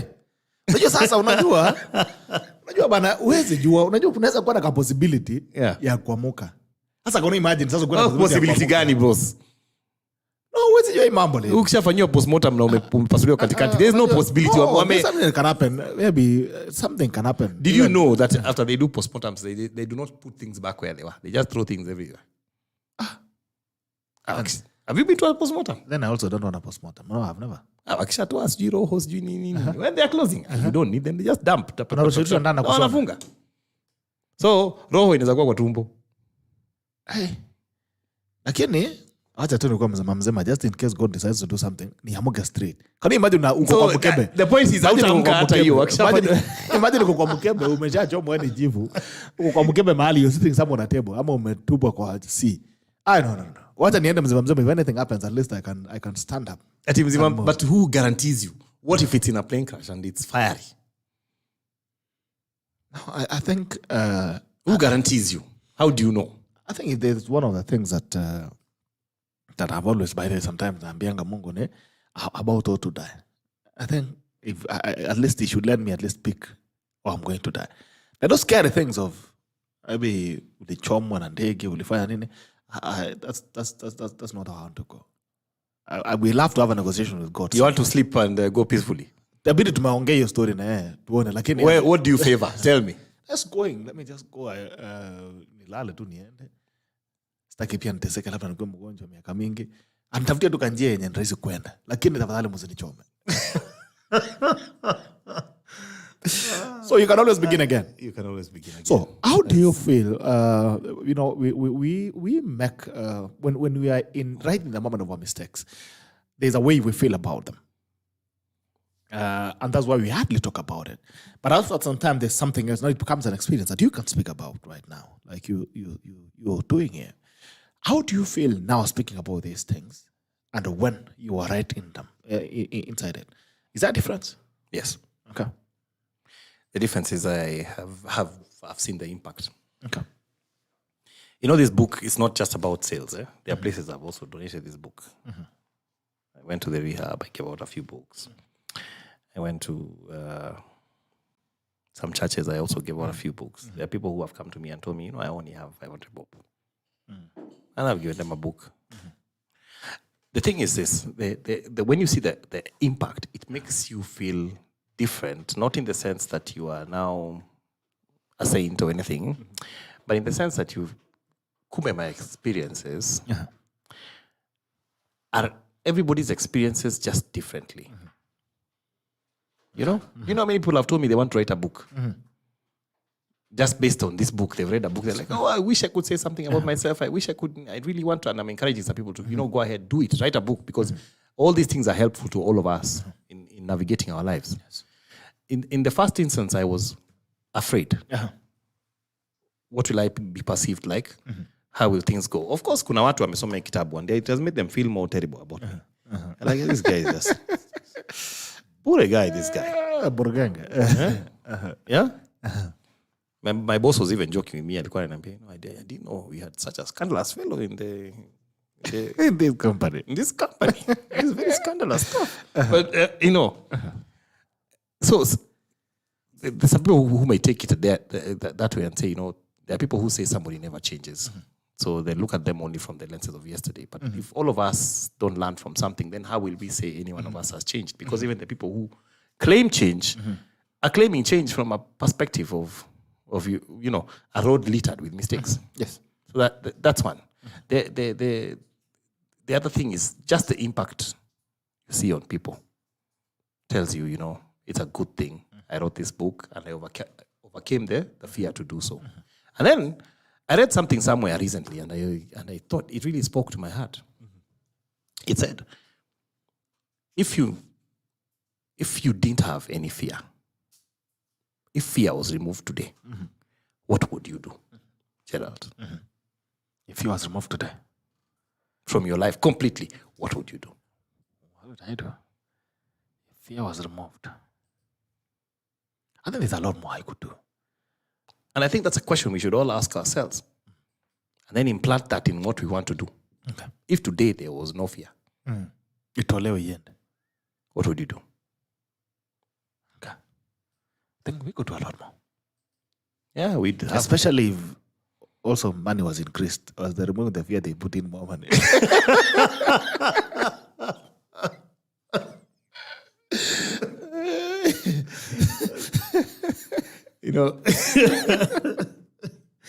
Hii mambo ya pesa. Otongolo bwana. As they are removing the fear, they add in some money. Fear is do a lot. There's fear. I could even go to America. America utaenda. Yeah, there's even the fear of success. You know that? Yeah. Some people are afraid of failure. Some people are afraid of succeeding. Like, what if you could succeed? I mean, you and all that is at a way we understood you. What if it works? Did you know I didn't know that we would be listening? Imagine. I mean, what if they don't listen? If I do it then? Yeah. I've seen you walk into this show and just start the show. Now you're not too worried about who's listening. But I'm sure in the first episodes, Of course. your eyes were on the computer. ilikuwa But who is watching? Unaangalia bwana, unaangalia bado uko peke yako ni zero. Unaangalia. Uko solo bwana. Mpaka hata Kiingereza inaisha. The times I could start, then I ended because I'm like, what the hell is going on here? You're into 5 minutes or 6 minutes into the broadcast. And these niggas ain't showing up.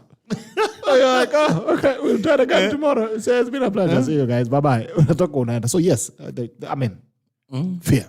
And when a guy shows up and he comments, you're so happy to see the comment. Then the man says, Anasema ati, this show is too long. Yeah, I must have you're wasting time. To be online, but not the much you can do is to encourage. But yes, you can always begin again. And I endorse that message fully. That if you're still around, if you woke up in the morning, then it's a sign from God that He's not yet done with you. So you can always begin again. You can always try again. And trust me, your story can change. Another is lesson 5.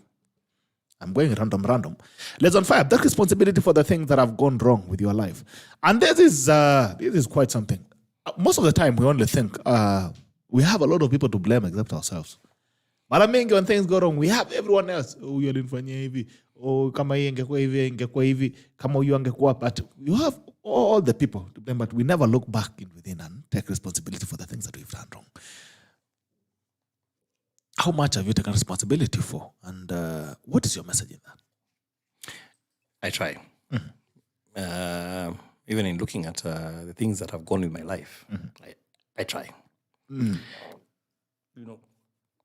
Recently I was at a rehab and I said something there that hurt one of my friends. And he pointed it out, And I took responsibility for it. Because while I was trying to make a good point, it ended up making him look like a terrible guy. And that was not my intention. But maybe he's terrible. No. I don't know the person. He's not a terrible guy. I don't know the person. It could be. Yeah. And that was not my intention. And the thing with taking responsibility for the things that have gone means you also must self-reflect. Yes. If I tell you how many times, even in discussion with my wife, we keep saying, hey, go and self-reflect. Go think about that. Okay, sometimes ni kajabu narushia mtu, but the truth is the matter is, go think about that. Go think. And when you're thinking, ask yourself, How did I get there? What did I contribute to getting here? How can I change here? You know, the prodigal son, when he reached a point where he was eating with nguruwes, he called himself to a meeting and said, nilikuwa nakula vizuri. This is him having a discussion with him. Tulikuwa tunakulanga fiti. Tulikuwa nakulanga fiti. Said, no. Then he came to a conclusion. I will go. I'll go back home. What is taking responsibility for something that has gone wrong with you and taking it yourself? There is a story of King David na Bathsheba. Alafu prophet akaenda kwake akamwambia, unajua kuna jamaa amechukua mbuzi ya mtu. Ameua mwenye mbuzi. And David was so annoyed. Who is that guy? Find that guy, bring him here. Let's that guy. And then the prophet said, that guy is you. Wow. And then David fell on his knees and said, you know what? And I think that's why God says, David is a man after my own heart. Not because I think the guy was doing very great things, but because when it comes to the issue of taking responsibility, he was a great guy in doing it. He even went and, got sackcloth. He even repented. His child was sick. He tried to petition God. But that thing is missing so much in today's, especially young people. You've got people walking around and all you're doing is blaming people for what has happened to you. Your father didn't buy you this, he didn't take you where, he didn't do what. And it's always so and so and so and so and so and so. Except yourself. And never you. Because you're so good. And I want to really talk to our ladies. Our ladies also have this problem big time. And this is in speaking with many men. Many of you, hata kwa argument ya ndoa, don't want to take responsibility. Hey, by the way. You're right too, you're right. Otherwise, yangalia ujamaa seme, maybe he has got a point. And that rightness and being right is what is causing so many problems, because two people need to take responsibility. Yes. But are women ever wrong?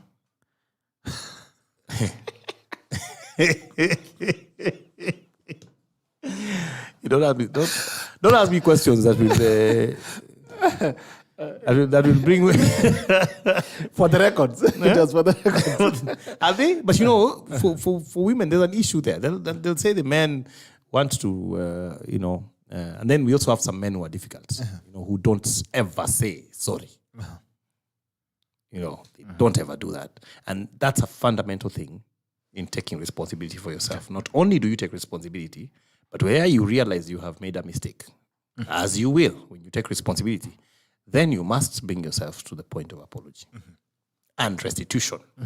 So not much can change unless you take responsibility for the things it can't have gone wrong in your life. It will also help you, by the way, in rebuilding yourself.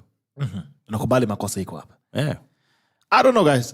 Do you ever struggle with, with taking responsibility for the things? And I think for me, I think it sets the ground for you to fix the things that are wrong with your life. And I've seen a lot of people who, I know people personally who, you see, unless you start believing, accepting that you are wrong with what is wrong with you, you can never fix it, because then you're always waiting for the other person to fix themselves. And I've seen it. There are people who will move through life on a song and they never take responsibility and they struggle with the same things. There's one interesting. The same thing. So you find maisha ya mtu inaweza kuwa in a very funny cycle. They keep making the same things happen to them. Yeah. If it's someone who gets fired every time, they'll be getting fired like an election. There's a sequence. Maybe every 2 years or 3 years they're getting fired. The same things happens to them until they die, until they go to the grave. Because maybe they're always thinking the shida ni employer. Maybe jamaa ni levi aendi job, afanye nini, lakini yeye, shida si yeye. Is the other person. So I think it sets the stage for you to start fixing the things that are wrong with your life when you accept responsibility. That this is it. Sometimes even you have to take it for another person. If it's another person who has messed up, you have to take responsibility and say, okay, I allowed myself to be. True. It's about this person. True. And it helps you redirect your life. Yeah. Like I saw this thing coming, the way I have a chapter there on, what you see is what you get. Yes. What you see in people, what you get. Yeah, you saw this guy, he's a funny guy, but ukajileta wale, na ukapata mkuki. Sasa who are you blaming? And by the way, again, I want to speak to our ladies on that one. Some of the guys you have ended up with, that guy was a player before you even got along with him. But where you took a project. I can change him movement. Tasafisha hii mtu. Ndakaombea. Nataka paka anointing wewe. I'll be packing oil. So that is it. That's one of the things as well that you see. What you see in people is what you get. Sometimes you think you can get a better thing from the projects. Fanya projects za shule. Yes. Okay. Take responsibility for what goes wrong with your life. Now, there's another profound lesson that I found, and people hardly speak about this, and it's about money. Lesson 16: solve your problems by making money. By the way, solve not just your problems, solve all your problems by making money. I think you forgot to add that. You should add it. Solve all your problems by making money. Can you solve all your problems with making money? Yes, I think you can solve all your problems with making money. You can. Because can you imagine what you can solve without money? Nothing. Yeah. Zero. Nada. Hakuna. Sijaiona kitu yenye unaweza fix bila pesa. And this is a story. And I keep telling these people a lot of times. There are even things you'll never be called for in life because you don't have money. Si story ingine inaweza kuwa you are so handsome, you're good, you have kuna roho safi sana, nini. Lakini kuna kazi huwezi pewa. Kuna vitu huwezi pewa. The things you can never be called. The assignments you can never be called in because you don't have money. True. I'll give you an example. And I told you I was a pastor. Nilikuwa naangushanga watu. And darudi kuangusha hao tena. So there's this story in the Bible. So this guy, Jesus, he came around, he was born. He started moving around with some other 12 gentlemen. Can you imagine? It was it, Levi, tumekufuata watu 12. Tunazungukanga, tunaenda Rongai, tunaenda wapi Kajiado, tunazunguka wewe sasa Yesu. So he moved around with these 12 guys. Guys who are doing things with their lives. Yeah. Ni kama ukuje sasa mtu akuje jamaa tu Yesu atokea hapa kwa mlango. Aniambiwe Gerald sasa kuanzia leo. Acha na maneno ya studio, wazo manza kuwa fisher of men. Tunazunguka na wewe sasa. Hey. So he gets 12, he rounds up these 12 guys. Some were fishermen and some other guys were tax collectors. I think they were working for government. Walikuwa wanafanya KRA. Yes, quizo. So they move around for many years because can you imagine now these guys started moving around at teenage age, I think. Ile time alienda kanisa akiwa 12 years. I think that's where the ministry started and he died at 32 or 34. 33. Yeah. Ndio akasonga. So alizungusha wa majamaa 12 for all those years. Right? Now, so the gentleman, now, as expected, he's dying. He's being crucified. He's been crucified. He has left behind now 11 because the other one betrayed him. But of all these guys, 11 guys, that is minus Judas, none of them could bury him. Because these guys, these 11 guys, except Judas, who had the money that he had. So in fact, he had to sell Jesus to get the money. Can you imagine? What the whole idea was, sell uza mudozi upate chapa. You know? So it means there was a problem with money. So of all these guys that followed him, the guy that ended up burying him is a guy called Joseph of Arimathea. Yes. And the Bible says was a man of means.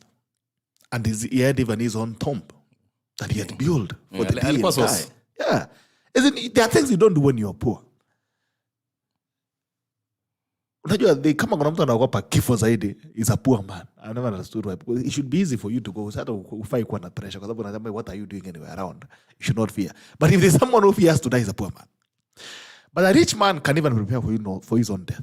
Ameshatengeneza kaburi yake, tumba, ameshanafanya kila kitu. That is the man who buried Jesus. And he says he buried Jesus because he was a man of means. Joseph was a man of means. There are assignments in this. Hata uwanga aje na Yesu. Ukae kwa kuti yake hata uwe ndio unampanguzia miguu. There are assignments you'll be called to unless you have money. And that's why I say solve all your problems by making money. It's important, but I think also it's important how.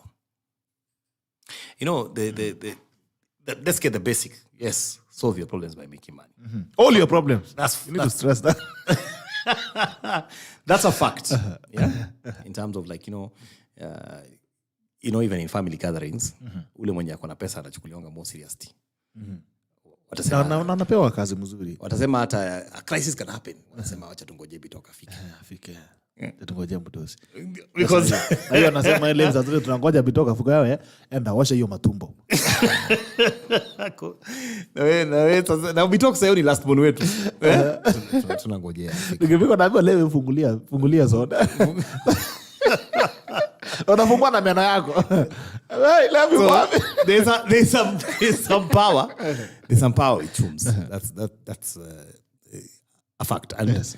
In terms of finding it. We must all find it. I think God has even given us those 6 days. He said we must work. We must work to get money. And even the Bible says, he who does not work should not watch. Should not eat. Should not eat. Yeah. And unakula ya nani? And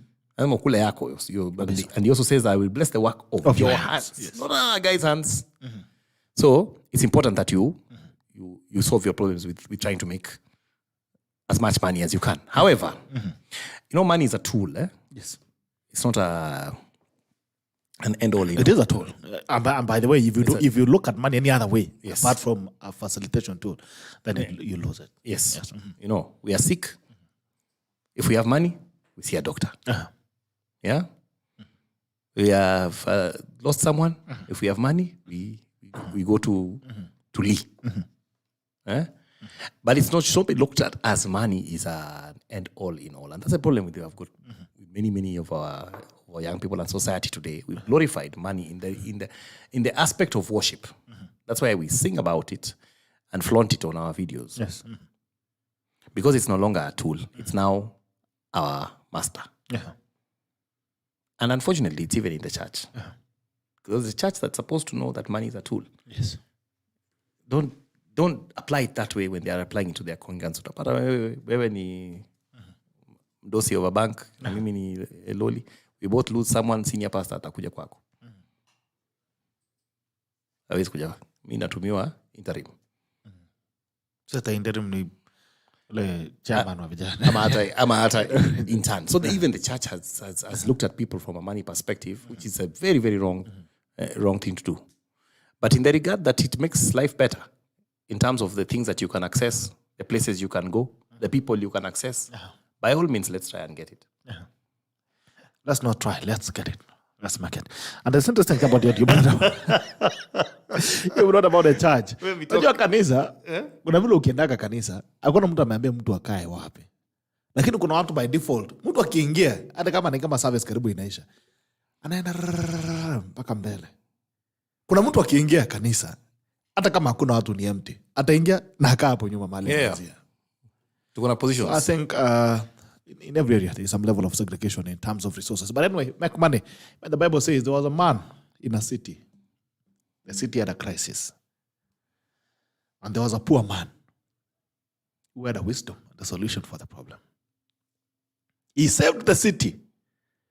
But the poor man's wisdom was despised because he was poor. No, the wise man's. The wise man was poor. The wise man's wisdom was despised because he was poor. By all means, make money. There's a place also, Ecclesiastes, inasema nini? Ecclesiastes, a feast is made for laughter and wine for the merry. Yes. But money answers all things. Money answereth. Wala vile unarukia hiyo money.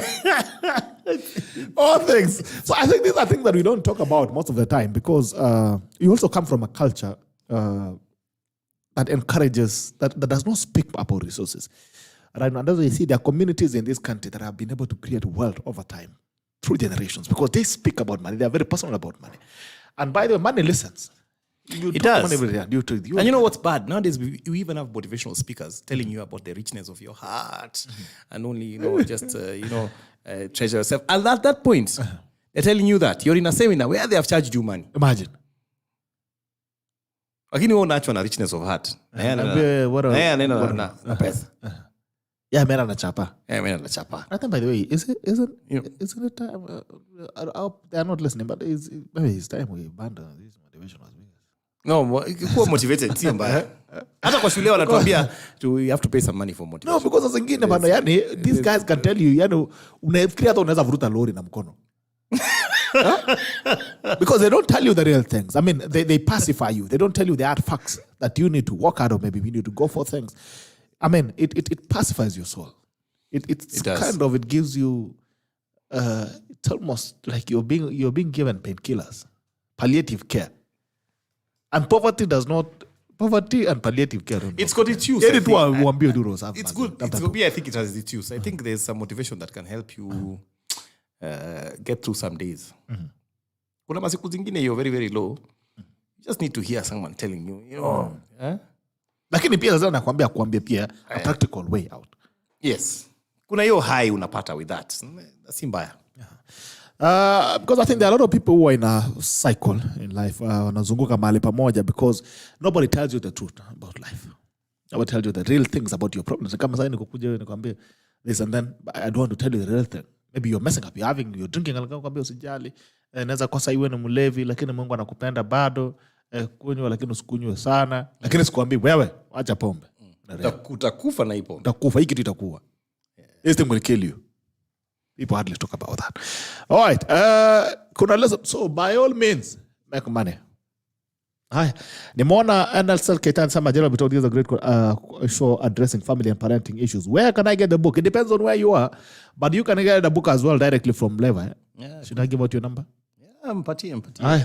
Eka hapa nambari ni 0722 07 22 470 238.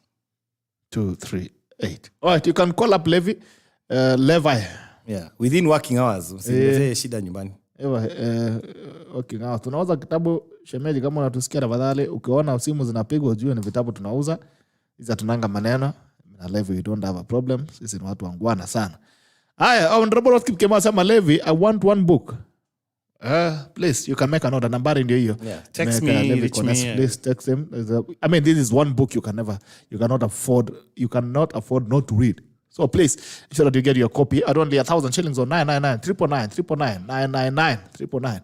You can call up LEVI Kones or you can text him. Alafu basi hakisha kwamba the best thing unatumiwa kitabu bwana. Yaani unakaa tu hivi unasikia unapiga unaambiwa I have a book, I have a package for you from LEVI. Where can I deliver it? So text hapo alafu unaweza kuletewa kitabu yako kwa njia rahisi zaidi. Okay. There's another lesson here.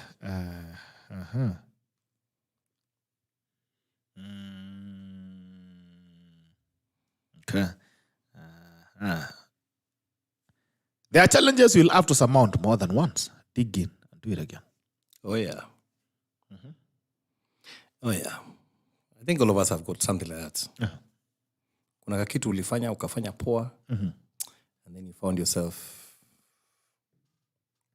For me, that's the weight issue. See, right now, at leo asubuhi, I was trying to, do something about these things. There's certain things you do well. Maybe you did class 8 very well. Yes.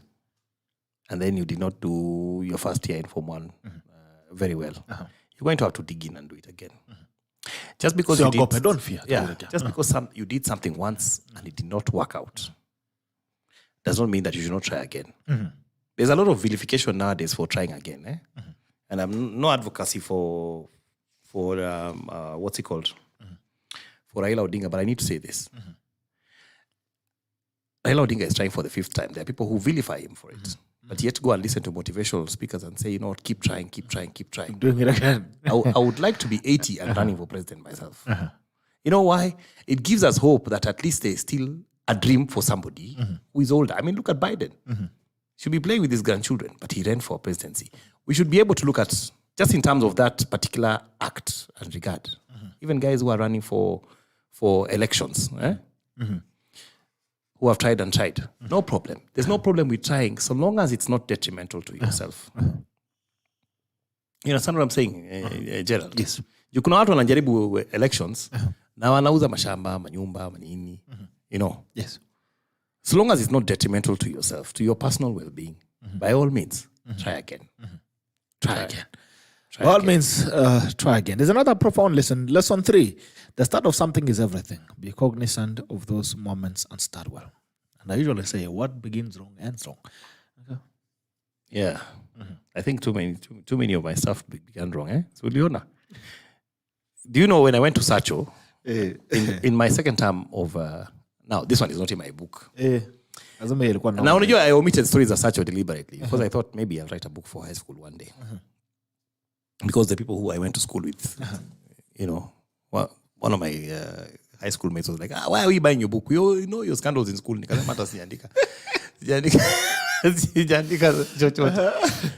But in my second term in Form 1 of Sacho, I was suspended.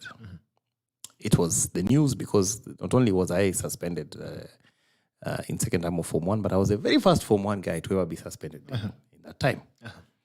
A friend of mine was expelled. But we were suspended and expelled. Do you know why? Tulienda, there were a couple of Form 4 guys.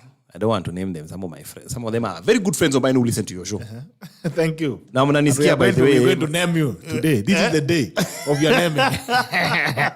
They listen to Hide your show. faces. And some of these guys had girlfriends who lived in the girls' dormitory. Sacho is a mixed school. And me and my friend in Form 1 were sent out as the lookouts. Tuliambiwa tupande miti, tukae juu ya miti. Spy. Tunachunga, hii majamaa wanaenda kuvisit their girlfriends. The girlfriends pretended they were sick, majamaa wanaenda kwa dorms. Tukisikia watchman anakuja, tunasema kuku, kuku.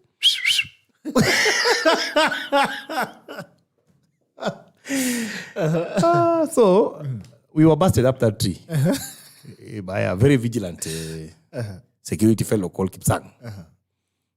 Rusha tochi huko juu akatuambia shukeni, and we were from march to the to the deputy principal's office. Now, my brother who got expelled because at that moment in time he had left me in the tree alone and had gone to look on. The only reason why I escaped is because I was not inside the compound of the girls' dorm. You're on top of a tree. Yeah, so Saddam came to school, kanyorosha in front of the whole assembly. Nilipatia 14 strokes with the cane. 14 strong ones. Yes. Best of 14. But you see, I had already started party. Okay. I had already imagine I was the most known Form 1. Imagine by end of second term, every teacher knows you. How many Form 1s are known by every mwalimu? Achacha. Lakini hapo tuko kwa wana WhatsApp group pia pamoja. Wewe unakaa ulijulikana sana. Hii shule yako ilikuwa gani? Wana WhatsApp group sitasema ni wapi ndio aende tena wanataka. No. I could be a respected alumni. I don't know show about it. When the chairman of alumni is I'm a respected alumni and if I show up then they start saying, No, it's good to say. It's good to say these things. I was in somewhere. Now if you go there, utapata story. Utaambiwa your story. You'll get it. So you know, just go and ask. You know that was not a good start. So as a result, I would get into trouble hata saa zingine. I remember one time watu walikuwa wameandikwa majina ati hawajaenda preps. Mimi jina yangu imetokea na mimi niko preps. And it's just this guy is just known to be there. Andikwa tu LEVI KONES. Anza na hiyo kwanza. Kabla hujafikiria kitu kingine anza na hiyo. Huyo ndio opening. Huyo hayuko. So the start of something is it's very important. I have quoted there Carl Lewis. You know, Carl Lewis used to say, the race is won, the 100-meter race, in the first 9-10 steps. If you don't get off the blocks in time, that is why even the getting off the blocks is so key. Don't get off the blocks in time, you're done. You've lost an inch, you've lost a centimeter like this, 100-meter races are being won by what? Small things. Tumeona juzi Omanyala akishinda. Yes. A shoulder, sijui. Ka shoulder tu kamoja. Na kasukuma shoulder mbele. Shoulder mbele. Mamilioni inaingia. Na mamilioni inaingia. Imagine may God give me those shoulders. Shoulders zinatengeneza pesa. You need the legs as well. So when I went to America, the start was terrible. Once I landed, nikakata nywele Box. Nikaweka tattoo. Ala. Tattoo niko nayo. Hata watu weusi wako na tattoo. Iko. So bado iko. Okay. It's just that uliza ni wapi uliweka. Usiulize swali mingi. Iko, but imagine nilikuwa 20 na mimi mtoto wa pastor. Kuna tattoo. Hey. Boss na earrings. Nilikuwa na earrings. I still have marks. So no. Yeah. If you look keenly, both my ears are still pierced. Every now and then my daughters play with them wanaingiza. So bado iko na shimo? I wore earrings for 10 years. Okay. Daily. So what were you trying to do? You were trying to be 50 Cent? Or ilikuwa to what I call the marks of Egypt. You see, when I see young people doing this thing, and that's why I wanted to go there. Like I see your young man with dreadlocks here. I understand. There's an identity. There are things we do in life and we are like, it's fine. I mean, we'll recover from it and we're gone. But they refuse to leave you. But I can't imagine masikio yako ulidunga hiyo miaka imekataa kuzibika. Even if you bribe it, hata uambie kile hadi inakataa kufungika. Tattoo naye bado iko. Kwanza I got it when I was very drunk. It was not I don't think I would have got it otherwise. But I say they are the marks of Egypt. The marks of Egypt. Mambo ya Misri alitoka Misri, lakini pia saa zingine unapata alama ya Farao. Walikuwa ikiwa bado inakufuata. And I think it also speaks a lot on the things that we do. A lot of young people as well, they mess up things early. They, I'm young. I'm still young right now. It's fine. When we grow old, this thing will not be there. It was a measure. You grow old and you realize that those cars are so real. Yeah. Do you know where guys are messing up now that's worse than ever before? Yes. And I need to say this one. Social media. Okay. You see, we've got 17, 16, 15-year-olds who will say things on social media right now. Yeah. Some of them are busy. They want to troll watu. Wata so and so wanamwambia maneno. I keep on seeing. The guys are telling people things paka unashanga. Who is that speaking like this? Those things will follow you. Unajua sisi hatukuwa na social media. And I think it's a good thing that we never had social media because some of our worst scandals are highly unknown. Haiko kwa records lakini za hii buda. Only a few guys in your school can talk about it, but they're not everywhere. Those guys are not in all the entire country. Yes. Saa hii ukichoma umechoma. But and you know, these things are worse than tattoos. They are worse than haircuts because, you know, haircuts, tattoos, those things are things we either talk about them or sometimes we don't talk about them. And if a tattoo is not where you cannot see it, then, I mean, you never knew. So lesson number 1, put it where you cannot be seen. Be like Levi. Be like Levi and put it where it cannot be seen. Yeah. I love. So now those things are not, I hope my mom is not listening. She didn't know I have a tattoo. Wow. Mom, I hope you're listening. It's very important. Satan. So whatever you decide to start it right, if you start it wrong, then it's definitely going to end wrong. And a lot of things that you will do in life will still live through you. But unajua nimegundua pia every generation ilikuwa na sarakasi yake. So yesterday while driving, I listened to a lot of old music. I think I must have lived in the Pharaoh moments because I think I have something for the old things. But you see, wazazi wanatuambianga siku zetu. In our days. Hii mambo kama muziki kama ya sahii unasikia majamaa wanaimba hii gengeton. Sasa kumbe hao pia walikuwa na gengeton yao. Lakini they never tell us. Like every generation had their own crisis. They did. So I was listening to this song on Twisty. Anasema wacha nikupea habari ya Nairobi. Already you've heard that song. No. Wacha nikupea habari ya Nairobi. It's about Twisty. They think about the way Twisty imeleta shida sana. Wanawake wakae nyumbani kwa sababu wanaenda kudance Twisty. Watoto pia wanasikia Twisty. Twisty ni nzuri kwa wazazi lakini mbaya. Ni mzuri kwa watoto lakini wazazi hawaitaki. So it speaks of the music that time. Cheza Twisty. Right now when you listen to it, you're like, when music was music. You know, feels great. But it was a crisis for that time. It was. So every generation, inakuwa na crisis yake. But it has gotten worse. Let's just be honest. Yeah. You know, on Friday nights, I got home at around 10 o'clock and I happened to turn on one of those shows that happen, you know, at those hours. Nilisikiza song ingine bana nilishangaa sana. This song was nasty. I even told my wife, hapana. Zima your kitu. No. You know, there are those songs that have innuendos. Yes. Yeah? You're telling a girl, you know, I can't wait to be with you tonight. You don't have to. Anajaza pengo. Yeah. What will happen? Tutu wa siku hizi hakuna pengo wanajaza. Anasema live. Direct. And I'm thinking, really? Watoto wa siku hizi. And then the girls fall for that. So I'm even wondering, even these girls, they don't want to be wooed. Unaambiwa tu kuja. Come. I'm even failing to say the word. Acha tu. Nilikuwa nataka kusema lakini sitasema. Usiseme these are family show. Rosemary anasema, Rosemary Nzembi, Levi, I think you were really cut out. And by the way, I think you actually cut out the way you do unavaa I remember when the fad came in wearing the picture, the jeans, the baggy jeans and the earrings. Yani wewe ni mtu ulikuwa America like. Which Rosemary is that? Rosemary Nzembi? Nzembi, yes. Nzembi was in America with me.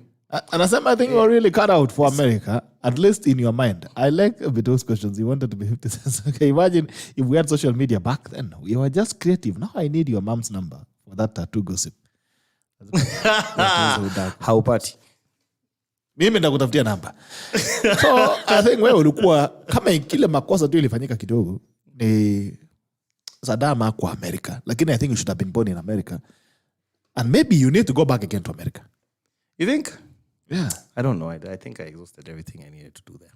Maybe you just need to go and try and ask yourself if we had done it differently, how would it have been? Oh, I ask myself that a lot. I don't need to go there to do that. I ask myself that. I ask myself, it could have been different. But you see, what I don't do is I don't live in regret. Okay. I do tell myself I could have done better. I do realize that, things could have, gonna be different. But I refuse to live in the miasma of regret because in doing that, I'll not be able to live the life I have now. And then look, there's a song that says, God bless the broken road that led me straight to you. Yes. Because of my broken road,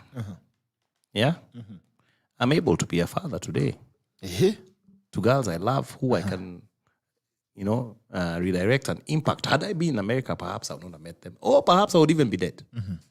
Sometimes you only look at the what if in one angle, but that what if has many what ifs in it. Yes. After what if, another one follows, another one follows, another one follows. Yeah. Okay. So if you're like me and something happened and it never went well, don't live in regret. Okay. So there are no regrets.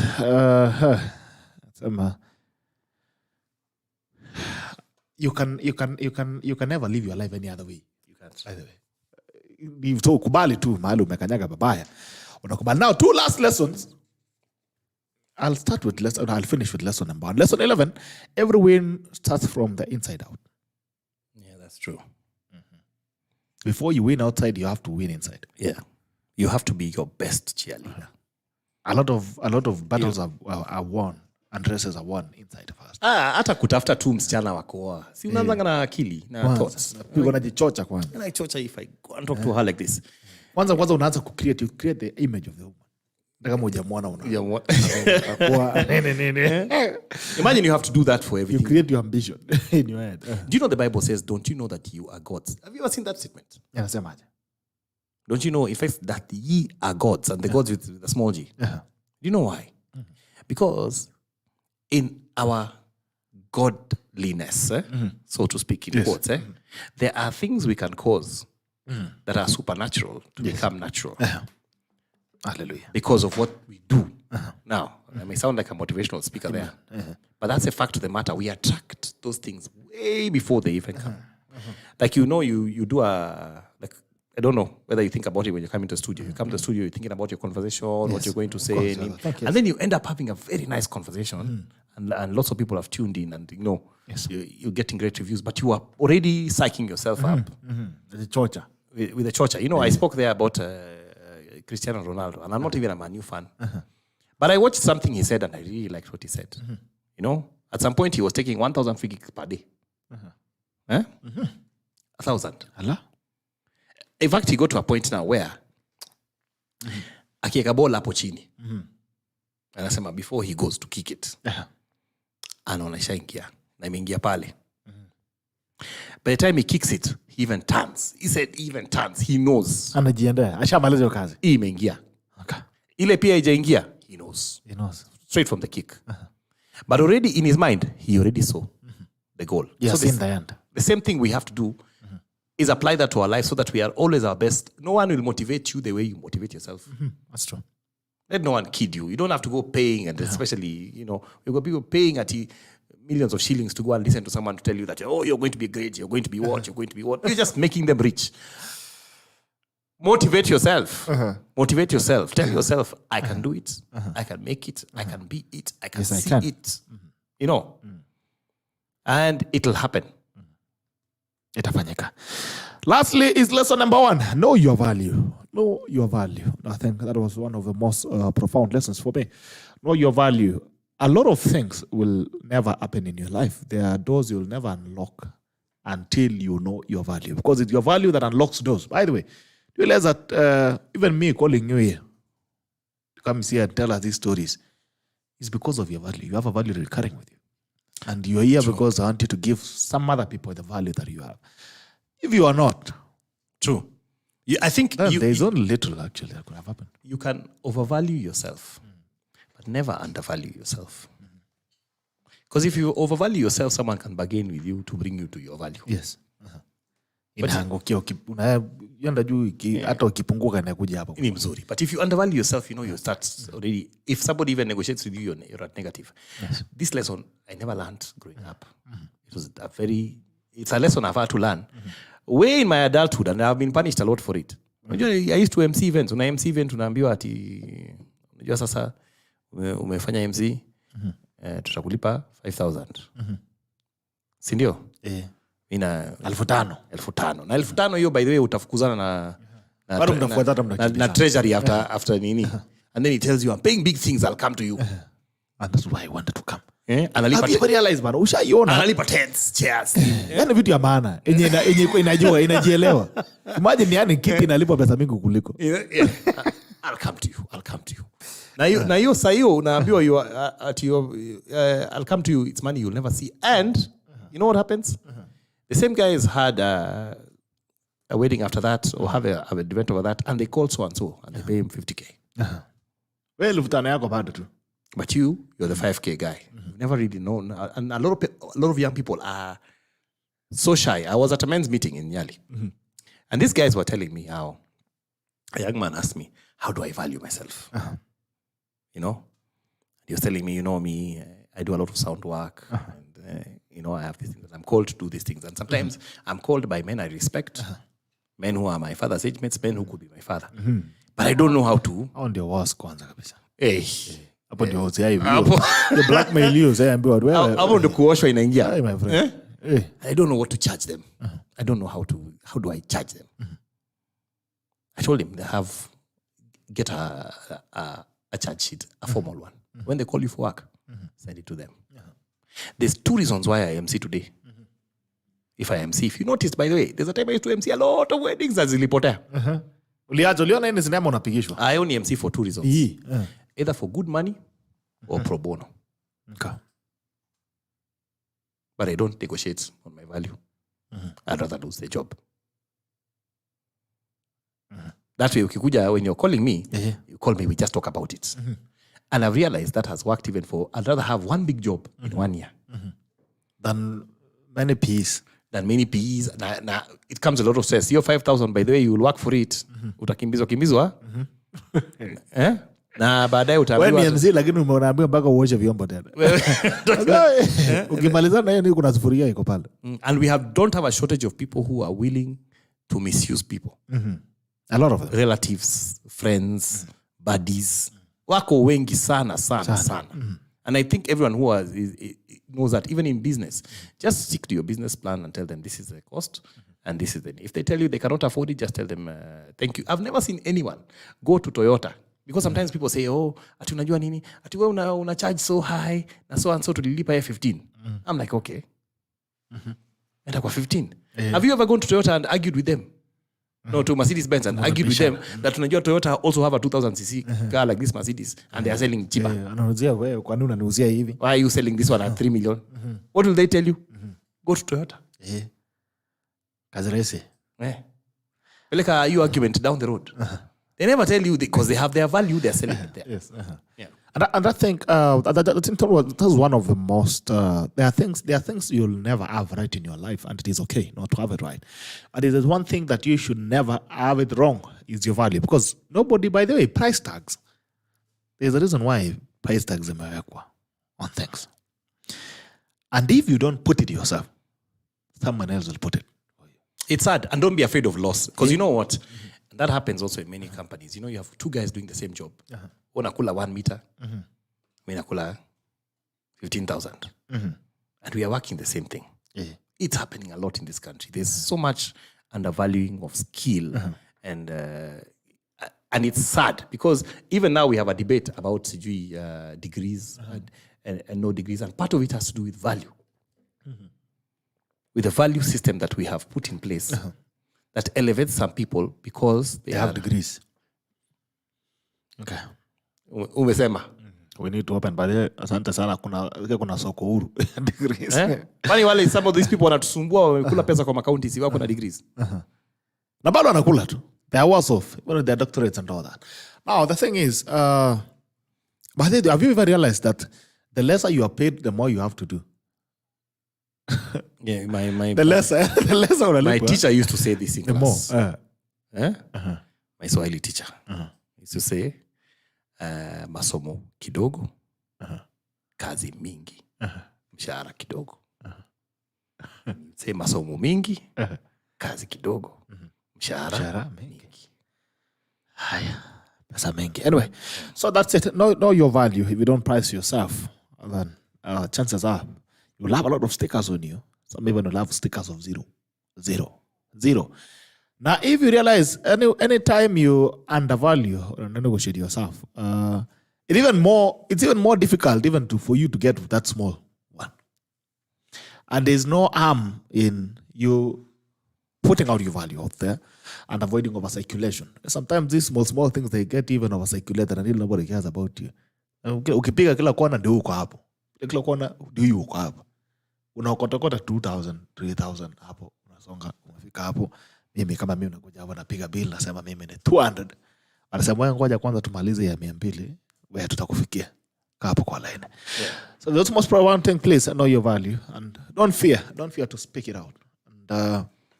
And that's something that also helped all of us. It has helped me as well. Knowing sometimes people undervalue for their own reasons. By the way, naweza watu kuna hizo madegree zako unasema lakini someone just decide to, because you're not speaking about it, before you're not bringing out your value, they decide. Wasema tu ni bure burukenge hivyo. Yeah. And someone else who has the confidence over us has never stepped in any class. Do you know what I always say is a value question? When people ask you so you're called nini? What do you do? Hiyo ni swali ya value. Sasa kuna mwingine ukisema depending on what you say, they now attach a certain value to you. From there. I think ukisikia unasema mtu akikuuliza what do you do, they are trying to calculate the amount of respect they want to give. So the calculation at the back of the mind. That's what happens. And there's something. What did I want to say? There's something I wanted to say about that. Oh, people and things. Kuna story ingine hapa inakujanga. Nilisikia wengine alinipiga. Imagine mtu kutoka America jamani. Akaniambia, "Oh, wow, you're doing an amazing job. I follow what you do. You run your advertisement. I'm interested in I've also started a company there. Tufanya advertisement, those things." America. Can you imagine just someone has gone to America like you? But unless they have not come back yet. Anyway, wako America. So ananiambia nataka kunipea kazi. Bwana, ya siku kadhaa. Sasa ananiambia sasa I can see what you're doing. You're doing an amazing job. Lakini wacha tujaribu for hata 2 months hivi tuone kama kuna value. Anakuambia utabuild jina. Ati nijaribu advertisement for 2 months tuone kama kuna value. Ndo achote. Kama kuna value. Yeah, another thing. Sasa baada ya hapo anangoja tuone kama tutajaribu. The news is hatutajaribu. Utalipo na fani ya mchele my friend. Wakili Kiba anasema nice watching you General Peter. Say I to big to my brother Levi. We have come a long way. Cheers Walter. You Walter Kip anasema umetoka mbali zaidi. Rosemary thanks Peter, please give me that number. Great show. Number Madhi. Yeah, great show. And yes, I think he needs to go back to America now that he knows better. Yes, it's the land. Even me, I would want to see that. To do what? What's wrong with you people? I just want you, the same way you've done the book, maybe you need to redo America again. We need to do another Safari America. In America? Yes, Safari America again. We see now. America. America. I think now that he knows better, it's the land of opportunity, and I think his creativity would yield a lot. They would love to hear his story in his African accent. I agree. Maybe all should end with the broken road. Yes, and I've seen the song there. I think I'll listen to it. Watu wa YouTube hapa kidogo. Akamba TV naona amecheka but kasema good morning Bito, good morning Levi. Good morning to you Atticus. These are my UK guys. Atticus, these are UK guys. Ampotea kidogo lakini yupo. Asema Kenyans are afraid to tell each other the truth. Sana. Alan Kogo, good morning, friend falling. Asante George Mbaye. Huyu alikuwa America kweli. How come he doesn't have an accent? That's George Mbaye is our king, my friend. Ulipeleka wapi? Accent ya? Achana na yeye huyo. Hata ungekota kitu. Hata yeye alikuwa Uganda, alikuja na accent. Naongei kama Zezebo. But you see, why do we pick accents selectively? No, let me tell you, we can bandika. I could come here and say good morning, Jeremy Talk. How you doing? But we've gone. Honest, I just come from America. We've gone, man. We can add it. Mamaga, we've gone to Nigeria many times. We don't come back with an Oga accent. Ogas are very by the way. Watu urudi hapa kama unaongea kama pidgin. Unajua kuna wakati tukiwa America, there's a guy I had to remind. That's in America that tuko ngambo. Uyo ni jamaa anakuongelesha style nyingine. Na mko ngambo. Tell him, bro. Look outside. tuko ngambo. So why that we don't pick these accents? Sama Wakenya wengi wameenda India. Sijaisikia mtu anakuja sema bari yako. Kenya, so we pick these things selectively. We bandika. Ya kubandika. So these accents ni kubandika. Do you notice, by the way, that there was a time the president went to the US? Yeah, Jamaica. Akabandika. Unajua ya mtukufu rais.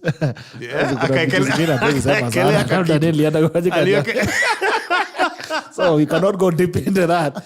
Mtukufu rais. Good morning, GB. Good morning to you. Definitely. This conversation is really appropriate for this day and age. Thank you. I think it's now a good episode today. COCS are killer, sir. Levi has an interesting perspective. And it's been a pleasure having, on that note, it's been a pleasure having you, sir. We are 20 minutes past time. Maybe your final words to this, ladies and gentlemen. My final words. I think I just say the one chapter you didn't touch on. Mm-hmm. Find God for yourself. Yes. The last one. That's my final word. Find God for yourself. You know, at the end of all life, all of us have to contend with the supernatural, the things we cannot control. Mm-hmm. So, with all the things I've written in my book and all the things, they are lost if you do not end up at that point and space where you find God for yourself, where you actually contend with yourself, your maker, and why you're here. Mm-hmm. And that's a personal journey. Mm-hmm. No one can direct that for you. No amount of prayer can put you in that position. Mm-hmm. You know, prayer and fasting. Yeah. You know, the Bible is very keen on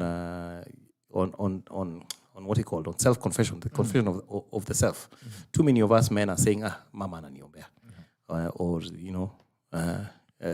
or you've abdicated that responsibility to somebody else. Do it for you, but nobody can do that one for you. And in that moment of you contending with yourself, then everything else changes, because when you start with the you, then you can begin to affect the things around you to become better for yourself. Because we never know with this life. Tomorrow we could be jobless or, broke. Or, things could happen. Things could happen. Yeah. We are hoping for good things. And every year we say Happy New Year. But terrible years could be coming. On a year we said Happy New Year. Terrible things could be coming in the year. So, and when you find God, you have an anchor, you have a space, you have you have a thing. You need to tell them about the egg eater. The egg. It's an important thing to say. Yeah? You have to pay me now to say that again. But I think the way you ended it with that is very profound. I mean, find God for yourself. Who is breathing? When you said like this, we're all breathing. Who is doing it for the other? Nobody. You're doing it for yourself. All right. Sometimes you have to find some things for yourself. Not for, and so that you can be seen to be very good at it. Peter. Wengine wanaenda wanaingia kwaya kanisani ndio crash au one venye anashughulika sana kanisani. Ameosha kanisa mpaka imeisha rangi. You're doing it for the wrong things. The same way you breathe, nobody breathes for you.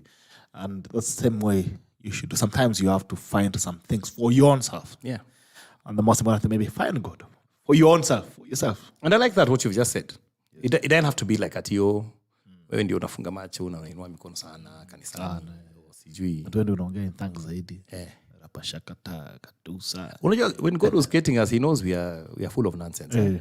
He also knows that we also but he put, when he was sprinkling nonsense, I think he sprinkled a lot of it. Yeah. So mtu asione ni kama yeye ndio ameenda sana.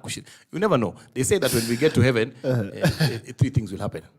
First of all, the people we expect not to be there will be there. You'll find them there. Yeah? That guy. Lakini kuna watu nikiingia hivi nione akiwa mbinguni. Mimi naambia Mungu hapa sioni kama ni mbinguni. Unapiga U-turn. Hapa siende, acha tu niende. Secondly, the people you don't expect could be there. The people you actually do, maybe you thought they'll be there. They'll be there. They're not Hawako. Wanalia na kusaga meno. Wako downstairs. So they think alafu wewe mwenyewe you'll have barely made it. Sasa. Who are we to judge? Anyway. That's a story Levi ananiambia niseme. Sema story. The last one. So this is what I was saying. If you buy eggs, when you buy a crate of eggs, they're usually 34. Yeah, they're 30. They're 30. Ile tray ya home. Ni 30. Ile tray ya supermarket. Ni 30. Ni 30. Okay. So, if you buy a crate of eggs, if you are normal,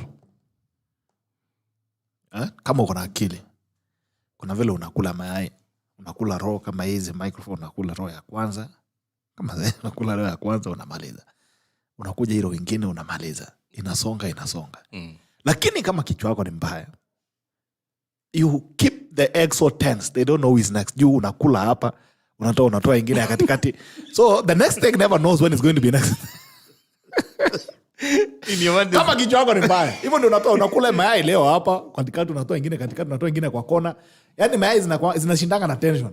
Kwa sababu hakuna order. So I look at God the same way. I think God is a crazy egg eater. He's very crazy. Right now he could come and eat me today. Yaani jamaa ana mpango. Unakaa tu unasikia bitoka alienda jana. So ana skip Levi anakula mwingine alafu kesho anarudi kwa Levi. Imagine bwana.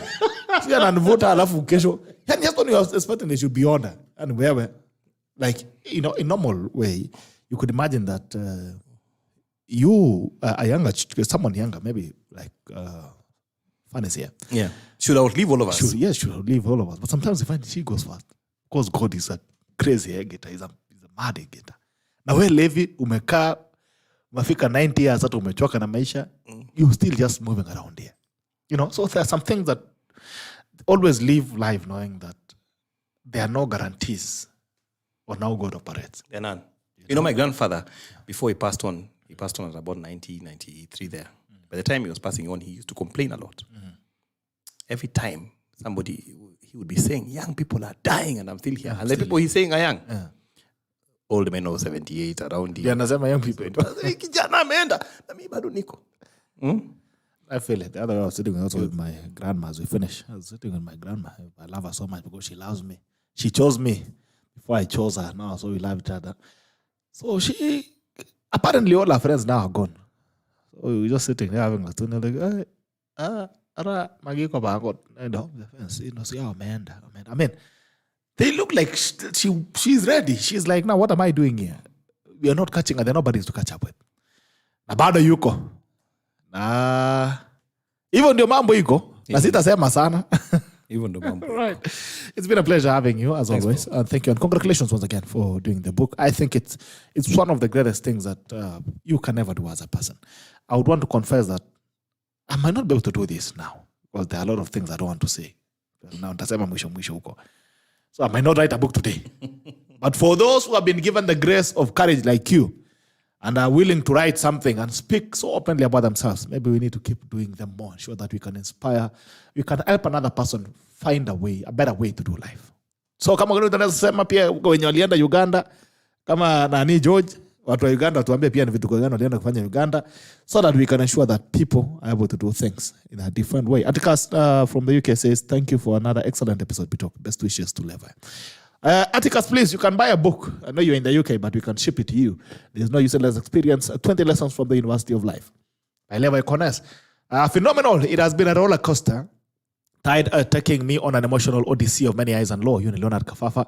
Asante sana, Leo. I hope you're watching. Leo is that guy. He's that guy. But then you owe me coffee. He said he's going to have coffee. We are going to have coffee or lunch. Then I don't know what happened.